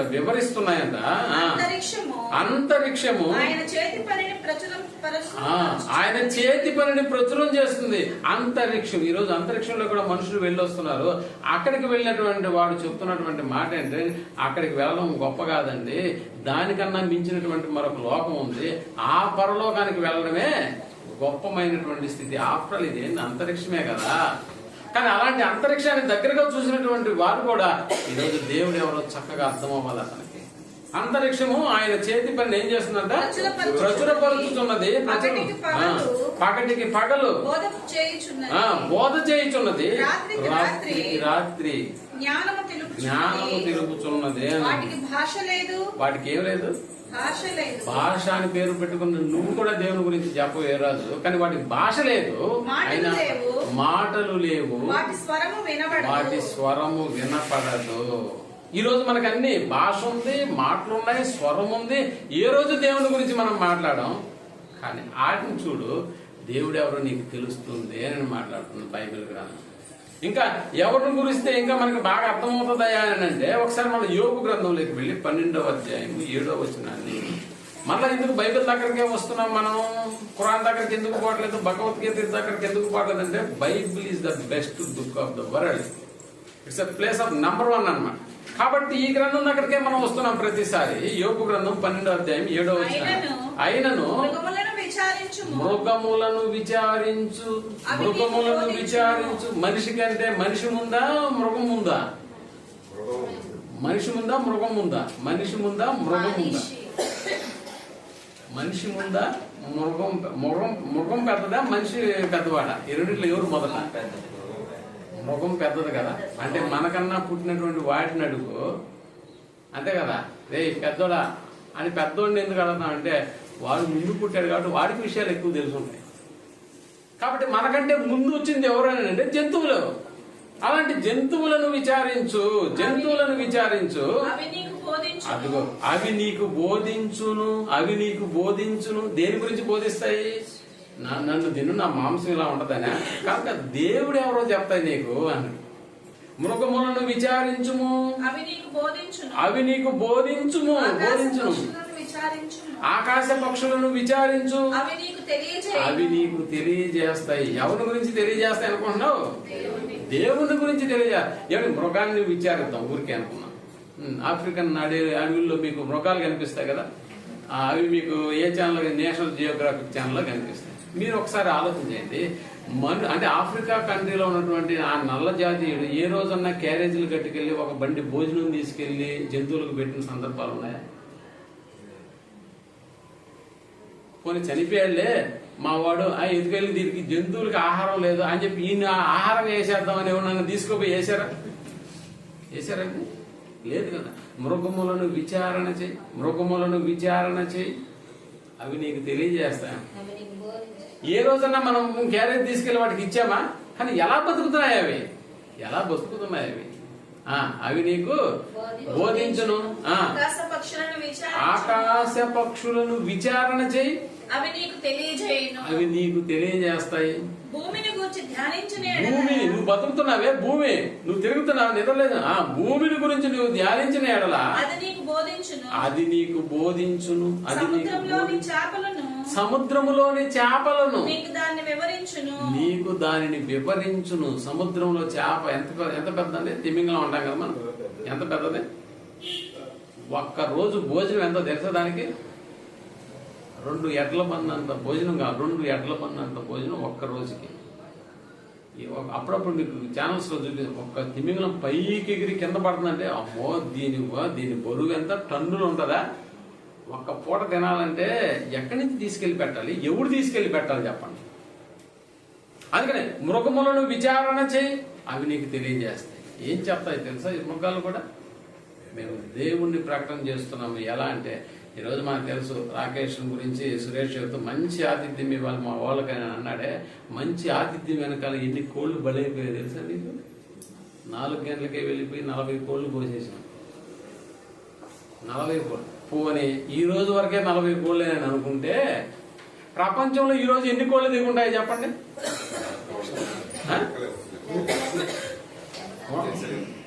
ఒకసారి ఊరికే లెక్క చెప్దాం అనుకుందాం. ఒక 10 కోట్ల టన్నులు అని అనుకుందామా?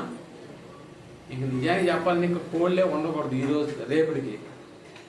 అని నువ్వు మళ్ళా రేపెళ్ళి ఆ నిలబడు, నీకోసం ఒక కోడి ఎలాంటి ఆ లెగ్ పీస్ అయ్యా అంటుంటావు. ఆ లెగ్ పీసులు ఇది అంటావా? నీకోసం మళ్ళీ ఒక కోడి రెడీయా? ప్రపంచంలో ప్రతి మనిషి కోళ్ళు తినేసినా కూడా నీకోసం మళ్ళా తెల్లాలి. ప్రపంచంలో ప్రతి మనిషి చేపలు తినేసినా కూడా మళ్ళా నీకోసం ఒక చేప. విచారణ చేయి ఒకసారి, ఎక్కడి నుంచి వస్తున్నాయి? జనాభా పెరుగుతుందే. ఏం ఆ రోజు అవ్వ ఆదాములేనా? వాళ్ళిద్దరే. జంతువులు చాలా, చేపలు చాలా, పక్షులు చాలా. కానీ ఈరోజు కోట్లాను కోట్ల మంది, 900 కోట్ల మంది ప్రజలకు ఒక్క పూట టిఫిన్ చేయాలంటే మీరు అర్థం చేసుకొని ఎక్కడి నుంచి వస్తుందండి ఆహారం? మధ్యాహ్నం ఆడు మళ్ళీ ఆ ఆహారంలో ఏంటి అనుకుంటున్నావు? వెజ్, నాన్ వెజ్, ఇంకా పళ్ళు, పలహారం. అస్సలు ఒక్కసారి ఆలోచన చేయండి. ఈ 4 రుచిని ఎరిగినటువంటి దేవుడు దీనికి ఏ పళ్ళు కావాలో కూడా పళ్ళ మధ్య ఉన్న 4 చెప్పేసినాడు. నువ్వు జాంపండు తింటావా? జాంపండులో 8 రకాల పళ్ళు. సీతాఫలం తింటావా? 8 రకాల పళ్ళు. అరటిపండు ఎన్ని రకాలు? ఆ మధ్య బ్రదర్ చక్కెరకేళని తెచ్చాడు. ఇక్కడ చక్కెరకేళ, ఇక్కడ అమృతపాణి, అక్కడేమో చక్కెరకేళి. దాని టేస్ట్ వేరే, దీని 2 అరటిపళ్ళేనా? 2 అరటిపళ్ళే. ఎన్ని జాతులు, ఎన్ని జాతులు. ఒక్కసారి ఆలోచించి, దేవుడు అన్నాడు తెలుసుకోవాలని కోరుకుంటున్నాడు ప్రేమటువంటి వాళ్ళ. ఒకసారి 38వ అధ్యాయం 40వ వచనం, యోబు గ్రంథం 38వ అధ్యాయం 40వ వచనాన్ని మనం ఆలోచించాలి. తిండి లేక తిరుగులాడుచు కాకి పిల్లలు దేవునికి మొరపెట్టినప్పుడు, కాకి పిల్లలు తిండి లేక ఏం చేస్తున్నాయంట? దేవునికి మొరపెట్టినప్పుడు ఆహారం సిద్ధపరచవాడేవాడు. అది కాకి ఎక్కడంటే పిల్లలు గూట్లో చేరి మొరపెడుతున్నాయంట దేవుడికి. అయ్యా మాకు ఆహారం పంపించు తొందరగా అంటే, వాళ్ళమ్మ మా అమ్మ ఉదయాన్నే వెళ్ళిపోయింది, ఇప్పుడు మాకు ఆహారం కావాలి, ఆకలి వేస్తుందని దేవుడికి మొరపెడితేనంట. ఆ తల్లి కాకి దేవుడు ఏం చేస్తాడంట? అదేనా? ఆహారం సిద్ధపరచవాడు ఎవడు? కాకి ఆహారం అంటే కాకి పిల్లలు మొరపెడుతున్నాయి, కాకి దేవుడు ఏం చేస్తున్నాడు? ఆహారాన్ని సిద్ధపరుస్తున్నాడంట. నువ్వు చేయగలుగుతావా? కాకులు ఎన్నున్నాయో తెలియదు, అవి ఎంత తింటాయో తెలియదు. సింహాలు, దానిపైన సింహం గురించి రాసిందా?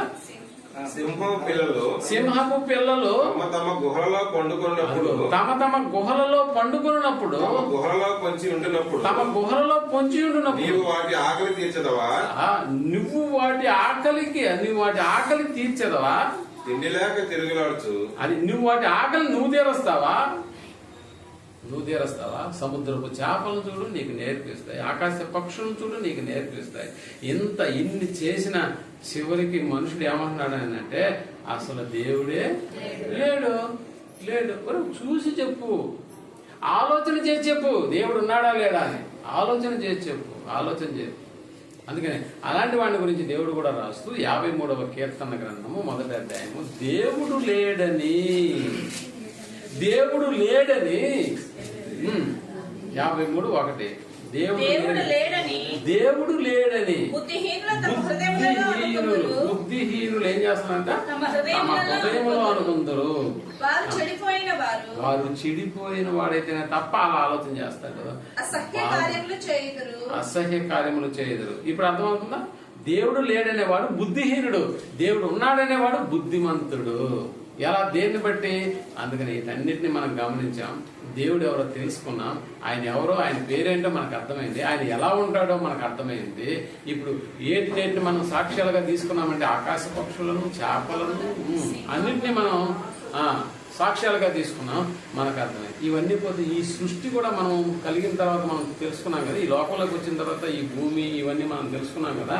మరి ఇవన్నీ కూడా ఎలా కలిగాయంటే నిజంగా దేవుడు తన మాట వలన వీటన్నింటినీ కలగజేసి. ఒకసారి మనం హెబ్రీయులకు రాసిన పత్రిక 11వ అధ్యాయం 3వ వచనాన్ని మనం ఆలోచించగలిగితే, హెబ్రీయులకు రాసిన పత్రిక 11వ అధ్యాయం 3వ వచనాన్ని మనం ఆలోచించగలిగితే, అదిగో దేవుని వాక్యము వలన ప్రపంచంలో దేవుని వాక్యము వలన నిర్మాణమైనవని అందును బట్టి అది ఇక్కడ ఏమవుతుందంటే దేవుని ప్రపంచంలో ఎలా నిర్మాణమైనట?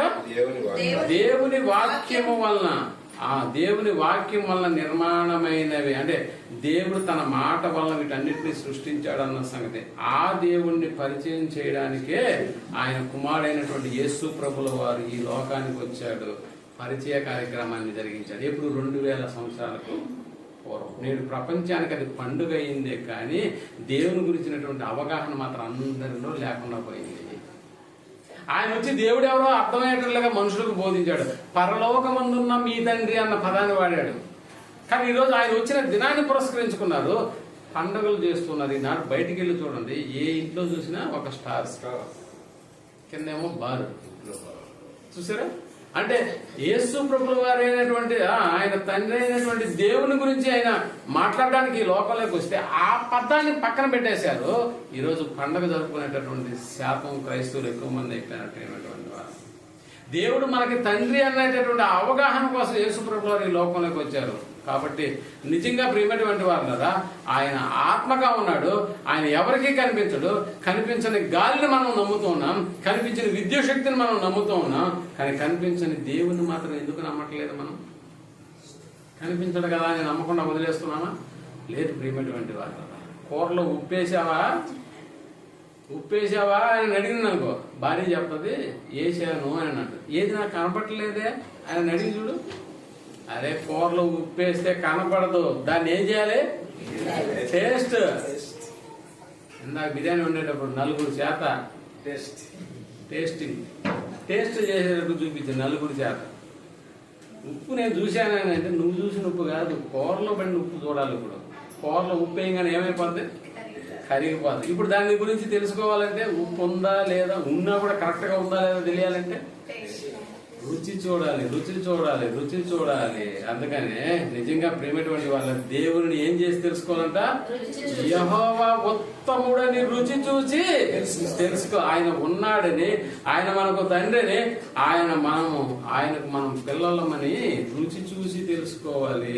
ఆయన ఆత్మే ఆయన సృష్టిని కలిగించాడు, సృష్టిలో ఉన్నవన్నీ ఆయన కలిగించాడు అన్న సంగతి మనం తెలుసుకోవాలి. ఇలాంటి దేవుని గురించి నిజంగా ప్రపంచంలో పేరెన్నిక కలిగినటువంటి వాళ్ళు ఎవరైనా ఈ దేవుని గురించి ఎవరైనా సాక్ష్యం ఇచ్చారా అని అంటే ఇప్పటి వరకు మనం విన్నటువంటి సాక్ష్యాలు ఆకాశం, నక్షత్రాలు, సూర్య, చంద్ర, జంతువులు, చేపలు, పక్షులు అనేటటువంటి మాటలు మనం చూసాం కదా.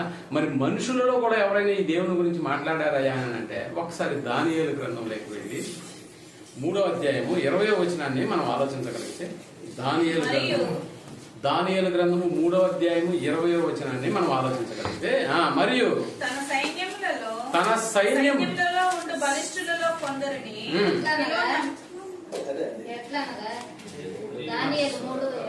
20 కాదు 29వ వచనం చదవండి, కరెక్ట్ గా ఉంటుంది. 29వ వచనాన్ని మనం చదువుతున్నాం. కాగా నేను ఒక శాసనము నియమిస్తున్నాను. నేడు ఒక శాసనాన్ని నియమిస్తున్నాను. శాసనం ఎవరంటే శాసనం చేసేది ఎవరంటే? రాజు. ఎవరా రాజు? నెబుకద్నెజరు. ప్రపంచ చక్రవర్తి. బాగా గుర్తుపెట్టుకుని, చక్రవర్తి, ప్రపంచానికి ఒక చక్రవర్తి ఆయన నెబుకద్నెజరు. చరిత్రలో ఉంటుంది, మీరు వెళ్ళి చూసుకోండి. నెబుకద్నెజరు అనే చక్రవర్తి రాజ్యాలను పరిపాలించినటువంటి చక్రవర్తి చేసిన శాసనం ఏంటంటే, నేను ఒక శాసనము నియమించుతున్నాను. ఏదనగా ఈ విధముగా రక్షించుటకు సమర్థుడైన దేవుడు కాక ఈయన కాక మరి ఏ దేవుడును లేడు. ఏ దేవుడు లేడా? నెబుకద్నెజరు. ఏమిటి ఈనాడు మోడీ గారే క్రైస్తవం సేవించే దేవుడే నిజమైన దేవుడని నమ్మాడు అనుకో, ఇండియాలో ఉన్న ప్రతి ఒక్కరు నమ్మాల్సిందేనా? కాదంటారు. నమ్మాల్సిందే, వేరే ఆల్టర్నేటివ్ ఏం లేదు. ఇప్పుడు ప్రపంచాన్ని నెబుకద్నెజరు అనే చక్రవర్తి చెప్తున్నాడు ఆ కాలంలో ఏమని చాటింపు, నేను చేసే శాసనం ఏంటంటే అని ఒక జీవోని పాస్ చేసినాడు, గవర్నమెంట్ ఆర్డర్ ని పాస్ చేసినాడు. ఏంటి ఆర్డర్ యొక్క వెనుకున్నటువంటిది ఏంటి? ఈ విధముగా రక్షించుటకు సమర్థుడగు దేవుడు మరి ఏ దేవుడును లేడు. కాగా ఏ జనులలో గాని రాష్ట్రములో గాని ఏ భాష మాట్లాడు వారిలో గాని షద్రకు మేషకు అబెద్నెగో అను వారి దేవుణ్ణి ఎవడు దూషిస్తాడో తుత్తినిలుగా చేయబడును. వాడికి తాట తీసేస్తానంటున్నాడు చక్రవర్తి నెబుకద్నెజరు. తుత్తినీయులుగా చేస్తాను. వాడి ఇల్లు ఎప్పుడూ పెంట కుప్పగా ఉండను. వాడి ఇల్లు ఏం చేస్తానని అంటే అస్సలు కూల్ చేస్తాను. ఈ రోజుల్లో బుల్డోజులు వస్తాయి, కానీ ఆ రోజుల్లో రాజు ఏం చేస్తాడంట, సైన్యాలను పంపిస్తాడంట. వాడి ఇల్లు ఏం చేస్తాడంట, తుత్తినీయులుగా చేయబడును. వాడి ఇల్లు ఎప్పుడు పెంట కుప్పగా ఉండునని అంతటా నుండి రాజు శద్రకు మేషకు అభ్యర్థిని అయిన వారిని మేము బబులోను సంస్థానం హెచ్చించను. ఈ ఎవరి దగ్గర నుంచి వచ్చిందండి ఈ ఆజ్ఞ? మనుషులలో ప్రపంచపు నెంబర్ 1 స్థానం ఎవరిదేనంటే ఒక చక్రవర్తి. ఆ చక్రవర్తి చెప్తున్నటువంటి శాసనం నెబుకద్నెజరు. హిస్టరీలో చూసుకున్న ఒకసారి వెళ్ళి ఆయన చేసిన శాసనం ఏంటంటే, ఎవరైతే షడ్రకు మెషకు అబెద్నెగో యొక్క దేవుణ్ణి దూషిస్తారో ఆయన కాదు మరొకడే దేవుడే అని అంటాడు. ఆడిని ఏం చేస్తానంటే తుత్తునీలుగా చేసేస్తాను, ఆడి ఇల్లు పెంట కుప్పగా మార్చేస్తానని శాసనమే చరిత్రలో మొదలైంది. ప్రియమైనటువంటి వాళ్ళు, అలాంటి దేవుడిని ఈరోజు సేవించడానికి మనకి ఎందుకు? ఒకసారి మళ్ళీ చూద్దాం. దాంట్లోనే 6వ అధ్యాయం 26వ వచనాన్ని కూడా మనం గమనించగలం. ఇక్కడ మరొక చక్రవర్తి చెబుతున్నటువంటి మరొక స్టేట్మెంట్ 6వ అధ్యాయం 26వ వచనం. నా సముఖమును నియమించిన ఏదనగా నా రాజ్యములోని 25వ వచనంలో అప్పుడు రాజుకు దర్యావేషు అన్నాడు. దర్యావేషు రాజు. అప్పుడు మళ్ళా మరొక చక్రవర్తి నెబుకద్నెజరు తర్వాత వచ్చిన మరొక దర్యావేషు అనే చక్రవర్తి. రాజు దర్యావేషు లోకమంతటా నివసించి సకల జనులకును లోకమంతా అన్నాడా, ఆడ దేశం అన్నాడా, లోకమంతా నివసించు సకల జనులకును రాష్ట్రములకును ఆయా భాషలు మాట్లాడు వారికి ఇలాగూ రాయించను, మీకు క్షేమాభివృద్ధి కలుగును గాక. నా సముఖమున నియమించినది ఏమనగా నా రాజ్యములోని సకల ప్రభుత్వముల యందు నివాసులు దానియేలు యొక్క దేవునికి ఏం చేయాలంటే దానియేలు యొక్క దేవునికి భయపడుచు దానియేలు యొక్క దేవునికి భయపడుచు ఆయన సముఖములో వణుకుచుండాలి. ఆయనే జీవము గల దేవుడు. ఆయన యుగములు ఉండువాడు. ఆయన రాజ్యం ఎవరి గురించి మాట్లాడుతున్నాడు? అప్పటి వరకు దేవుని గురించి సేవించినటువంటి వ్యక్తి అయితను కాదు. నెబుకద్నెజరు రాజు, అతను చక్రవర్తి. అతను తలుసుకుంటే ఏవైనా చేయగలుగుతాడు. అలాంటి వాడి నోటి ముందే శాసనం రాయించాడు. వాడి ఇల్లు తుత్తినీలుగా చేస్తా, ఆయన్ని లేకుండా చేస్తాను. దర్యావేషు చెప్తున్నది కూడా అదే. దానియేలు యొక్క దేవుడు. ఆయన్ని చూసి ప్రతి ఒక్కడు ఏం చేయాలంట, భయపడుతూ వణకాలంట. రాజు శాసనమే ఈ రకంగా ఉంటే మనుష్యులలో మరి ఈరోజు మనకి శాసనాలు లేకపోవచ్చు, ఈరోజు మనకి చక్రవర్తులు ఇలాంటి స్టేట్మెంట్ ఇవ్వకపోవచ్చు. అయినా కూడా ఆకాశం నీ ఎదుట ఉంది, పక్షులు నీ ముందు తిరుగుతూ ఉన్నాయి, జంతువులను కోసుకొని తింటూ ఉన్నాము. అయినా మనకు అర్థం కాకపోతే ఎంత దౌర్భాగ్యమైన పరిస్థితిలో ఉన్నా మనకు అర్థమవుతుందా? ప్రియమైనటువంటి ఒకసారి గమనించండి. బైబిల్ చెప్తున్నటువంటి దేవుడు ఒకవేళ తప్పే అనుకున్నాం. బైబిల్ చెప్తున్న దేవుడు, మేము సేవించుతున్నటువంటి దేవుడు ఒకవేళ తప్పే అనుకున్నాం. కానీ మనం అందరం ఇంకొక 100 ఏళ్ళకు ఉంటామా, చచ్చిపోతాం. ఒక 100 ఏళ్ల ముందు మనం లేము, ఒక 100 ఏళ్ల తర్వాత మనం ఉండం కదా, చనిపోతాం. ఇప్పుడు చనిపోయిన తర్వాత అసలు విషయం మనకు అర్థమవుతుంది. చనిపోయిన తర్వాతనే అసలు విషయం అర్థమవుతుంది. అసలు విషయం ఏంటి?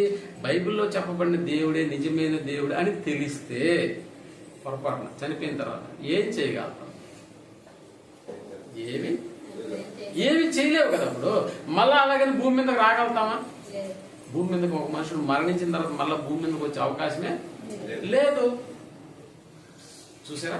అందుకని దేవుడు తనను వెదుకు నిమిత్తము నిర్ణయ కాలములను నివాస స్థలం యొక్క పొలిమేరలు ఏం చేశాడని అంటే నియమించాడు, ఏర్పరిచాడు. ప్రేమటువంటి మనకున్న ఆయుష్కాలం చాలా చిన్నది.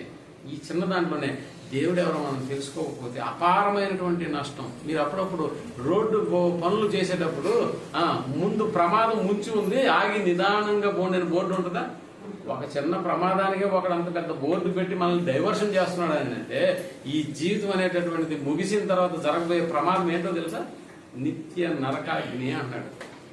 నరకాగ్ని. మరి ఎప్పుడయ్యా నరకాగ్ని అంటే ఇదిగో నిరంతరము కాలుతూనే ఉంటుందా? అవును, నిరంతరము అది కాలుతూనే ఉంటది. అందులో వెళ్ళినటువంటి ప్రతి మనిషి కూడా చనిపోడు, కాలుతూనే ఉంటాడు. అందుకని అగ్ని ఆరదు, పురుగు చావదు. ఏది ఇదేదో సినిమా టైటిల్ లాగా ఉందని అనుకోపాకండి. నిరంతరము నిద్రలేసి చూసే సూర్యుడిని ఒకసారి నువ్వు ఆలోచన చేసి ఆ సూర్యుడిని గురించి మాట్లాడే మాట బగ బగ మండే అగ్ని గోళం అని అంటామా? సూర్యుని గురించి ఈ రోజు మనం మాట్లాడుకున్నా కూడా బగబగ మండే అగ్నిగోళం అని ఒకవేళ అది నిజమే అని అనుకుంటే మరి ఏ ఒక్కరంతైనా నుసి రావట్లేదేంటి, బూడిద రావట్లేదేంటి సూర్యుల్లో నుండి? అంటే నిరంతరము మండే అగ్ని ఉందని చెప్పడానికి దేవుడు మన కళ్ళ ముందు ఏం పెట్టాడు ఆకాశంలో తెలుసా? అగ్నిని ఉంచాడు ప్రేమటి వంటి వాళ్ళు. ఆ అగ్నిని చూడు, రాబోయేటటువంటి పెను ప్రమాదం ఏంటో నీకు అర్థమవుతుంది. ఇవన్నీ ఏంటంటే మామూలుగా వీళ్ళు క్రైస్తవులు కదా చెబుతూనే ఉంటారు అని ఒకవేళ నువ్వు అనుకుని దీన్ని లైట్ తీసుకున్నావు అనుకో, ఆ తర్వాత టైట్లోకి వెళ్ళిపోతావు. జాగ్రత్త. ఒక్కసారి ఆలోచించి, దేవుడు మనల్ని ప్రేమించాడు కాబట్టి ఇన్ని మంచి మాటలు చెప్పడానికి మనం అందరం ఎక్కడెక్కడ వాళ్ళమో కదా, ఒకరికొకరికి ఏమైనా సంబంధాలు ఉన్నాయండి? అందరం కలిసి ఇక్కడికి ఎందుకు వచ్చాము? ఇప్పుడు దేవుని గురించి తెలుసుకోవాలి అన్న ఆజ్ఞ, దేవుని గురించి తెలుసుకోవాలన్న ఆలోచన దేవుల్లో మిగిలింది కాబట్టి ఎక్కడెక్కడి నుంచో మనం అందరం వచ్చేసాం. చూడండి, కొంతమంది హైదరాబాద్ నుంచి వచ్చారు, కొంతమంది చిత్తూరు నుంచి వచ్చారు, తిరుపతి నుంచి, నెల్లూరు నుంచి, అనేక ప్రాంతాల నుంచి ఇక్కడికి వచ్చేసాం కదా. ఎందుకు దేవునికి అంత అవసరమా? మనల్ని అందరినీ ఒక్క దగ్గర చేసి ఇన్ని మాటలు చెప్పడానికి ఆయనకు అవసరమా? మనం వచ్చింది బోధకు, భోజనానికి కాదు, బోధ వినడానికి ప్రియమైనటువంటి వాళ్ళు. ఇంతమందిని ఎలాగైనా కూడా దేవుని మాటలు చెప్పించి దేవుణ్ణి తెలిపించి చేయాలన్న ఆలోచన నిజంగా మొట్టమొదటి కలిగింది ఎవరిలో తెలుసా? ఈ కుటుంబంలో ఉన్న రాకేష్లో. రాకేష్ గురించి మాకంటే స్నేహితులుగా, బంధువులుగా మీకు బాగా తెలుసు. ఆయన బ్రతికినటువంటి విధానం మీకు బాగా తెలుసు. మీకు బాగా తెలుసా తెలియదా? నాకు చాలా కొంతేనండి, ఒక 5 నెలలు 6 నెలలు అంతే నాకు పరిచయం, 5-6 నెలలే. కానీ అంతకుముందు ఎలా బ్రతికాడో మీకు బాగా తెలుసు, మీకు బాగా తెలుసు. కానీ ఈరోజు మా స్థానిక సంఘంలో ఒకటి రాకేష్ లేదే పని జరగట్లేదు. నిన్న కూడా ఆయన్ని అది పనిగా మేము తీసుకెళ్ళాం. ఎందుకంటే ల్యాప్టాప్, ఇంటర్నెట్ ఇవన్నీ కూడా బాగా తెలిసినటువంటి వ్యక్తి. రాబోయే రోజుల్లో ఇంకా ఎన్ని అద్భుతాలు మా మధ్య జరిగించడానికి దేవుడు ఆయన్ని ఉపయోగించుకుంటాడో తెలియదు. కానీ ఒకప్పుడు బ్రతికి ఎలా ఉందో మీకందరికీ తెలుసు, మాకంటే మీకు బాగా తెలుసు. స్నేహితులుగా, బంధువులుగా మీకంటే తెలుసు. ఆయన మీరు ఎవరినో దేవుడు ఆయన కనపడ్డు కదా, కనిపించే రాకేష్ని చూడండి ఒకసారి చూడండి, బంధువులుగా, స్నేహితులుగా ఒక్కసారి ఆయన జీవితాన్ని చూడండి. మార్పు కనపట్లేదంటారా? దీని వెనకాల దేవుడు ఉన్నాడన్న సంగతి మీరు ఎప్పుడు మర్చిపోవు. కాబట్టి ప్రియమైనటువంటి దేవుని వల్లరా ఇలాంటి మంచి అద్భుతమైనటువంటి అవకాశాన్ని, దేవుని గురించినటువంటి వివరణను మనకు వినిపించడానికి ఎందుకు ఆ కుటుంబం ఇంత కష్టపడాలి? మనలో ఎవరు నశించకూడదు అనేది దేవుని యొక్క ఉద్దేశం. అలాంటి ఉద్దేశమే ఆ కుటుంబాన్ని కూడా కలిగి ఉంది. కాబట్టి వాళ్ళు కొత్త నిర్ణయాలు తీసుకుంటున్నారు. నూతనంగా తిరిగి జన్మించడానికి, క్రొత్త జన్మ ద్వారా దేవునికి కుమారులుగా అవ్వడానికి ఒక అద్భుతమైనటువంటి ఆలోచన దేవుడు వారి మనసులో ఉంచాడు. దానికి కార్యరూపంగా మా స్థానిక సంఘం ఆ కుటుంబానికి కావాల్సినటువంటి విషయ సమగ్రం అంతా దాదాపు ఒక 4 నెలల నుంచి అనేకమైనటువంటి పాఠాలు వాళ్ళు విన్నారు. వినడం మాత్రమే కాదు, చాలా మంది బంధువులను కూడా, స్నేహితులను కూడా జూమ్ యాప్ ద్వారా వాళ్ళందరినీ కూడా ఒక లైన్లోకి తీసుకొచ్చి అన్ని పాఠాలు వినిపిస్తున్నారని అంటే వారి వెనకాల దేవుని యొక్క సంకల్పం అనేది నడుస్తూ ఉందన్న సంగతి మనకు జ్ఞాపకం చేసుకోవాలి. అందుకని ప్రియమైనటువంటి వాళ్ళ యొక్క ఆహ్వానాన్ని మన్నించి వారిని ప్రేమించడానికి వచ్చినటువంటి మీకు అందరికీ ఈ మాటలు తెలియజేయడానికి దేవుడు నాకు అవకాశం ఇచ్చాడు. అందుని బట్టి తండ్రి దేవునికి ఎప్పుడు కూడా కృతజ్ఞతలు చెల్లిస్తూ ఈ ఇంటి వారిని అభినందిస్తూ ఈ యొక్క మాటలు ముగిస్తున్నాను. చిన్న ప్రార్థన చేస్తున్నాను. ప్రేమ కలిగిన మా గొప్ప తండ్రి, అద్భుతమైన విషయాలను నా నాయకుని బిడ్డలకు వినిపించడానికి మీరు నాకు సమయం ఇచ్చారు. నా నాయకుడు ఎన్నో ఉన్నతమైనటువంటి మాటలు వినిపించడానికి కుటుంబాన్ని మీరు ఎన్నుకున్నారు. రాకేష్ను జ్ఞాపకం ఉంచుకున్నారు. ఆయనకి ఇచ్చినటువంటి సాటైన సహకారాన్ని జ్ఞాపకం ఉంచుకున్నారు. తల్లి గారిని జ్ఞాపకం ఉంచుకున్నారు. నన్ను అలాగే అన్నను జ్ఞాపకం ఉంది, తమ్ముడిని జ్ఞాపకం ఉంచుకున్నారు. ఇదిగో నాన్న వాళ్ళ చెల్లి, వాళ్ళ యొక్క భర్త గారిని మీరు జ్ఞాపకం ఉంచుకున్నారు. వారి యొక్క గర్భఫలానికి పిల్లల్ని మీరు జ్ఞాపకం ఉంచుకున్నారు. నా కుటుంబాన్ని మీ యొక్క సంకల్పంలో పాలిభాగస్వం చేయడానికి ఎన్నో కార్యక్రమాలు నీ బిడ్డలు ముందుండి మీ యొక్క కార్యక్రమాలు జరిగించడానికి వారి యొక్క మనస్సులను సిద్ధపరుస్తున్నారు. వారి కలిగినటువంటి విశ్వాసాన్ని స్థిరపరుస్తున్నారు. అందరిని బట్టి మీ కృతజ్ఞతలు చెల్లిస్తున్నాను. ఇంత గొప్ప కార్యాన్ని జరిగించినటువంటి కుటుంబాన్ని మీరు జ్ఞాపకం నాన్న రాబోయే దినాల్లో ఎంతో ఆర్థికంగాను ఎలాంటి అనారోగ్య సమస్య లేకుండా నీ బిడ్డలు ముందు అడుగు వేసి ఎలాంటి కృతజ్ఞత కూటాలు అనేకం వారు జరిగించుకుని మీ పట్ల ఎల్లప్పుడూ కృతజ్ఞులుగా ఉండేటటువంటి భాగ్యాన్ని, ఆ యొక్క భావాన్ని వారి యొక్క మనసులోంచి తీసివేయకుండా మీ కృపను అనుగ్రహించి నీ బిడ్డలు ఎంతో ఆత్మ సంబంధమైనటువంటి విధానాల్లో, ఆర్థిక సంబంధమైనటువంటి వనరులతో అనేకులకు ఆతిథ్యం ఇచ్చి ఆశ్రయం ఇచ్చే బిడ్డలుగా యొక్క కుటుంబం వర్ధిల్లునట్లుగా సహాయం చేయమని కోరుకుంటూ చేరువచ్చిన స్నేహితులు, బంధువులు, మరి ముఖ్యంగా మా శ్రేయోగులాషులు, స్థానిక సంఘ విశ్వాసులు అందరిని బట్టి మిమ్మల్ని కొనియాడుతూ చక్కటి వాతావరణాన్ని మాకు అనుగ్రహించారు, చక్కటి ఆతిథ్యాన్ని మాకు అనుగ్రహించబోతున్న కుటుంబానికి జ్ఞాపకం అందించాలని కోరుకుంటూ ఈ ప్రార్థనలు మా రక్షకుడును మీ ప్రియకుమారుడైనటువంటి యేసు ప్రభుల వారి నామంలో ప్రార్థించి అడిగి వేడుకుంటున్నాం తండ్రి.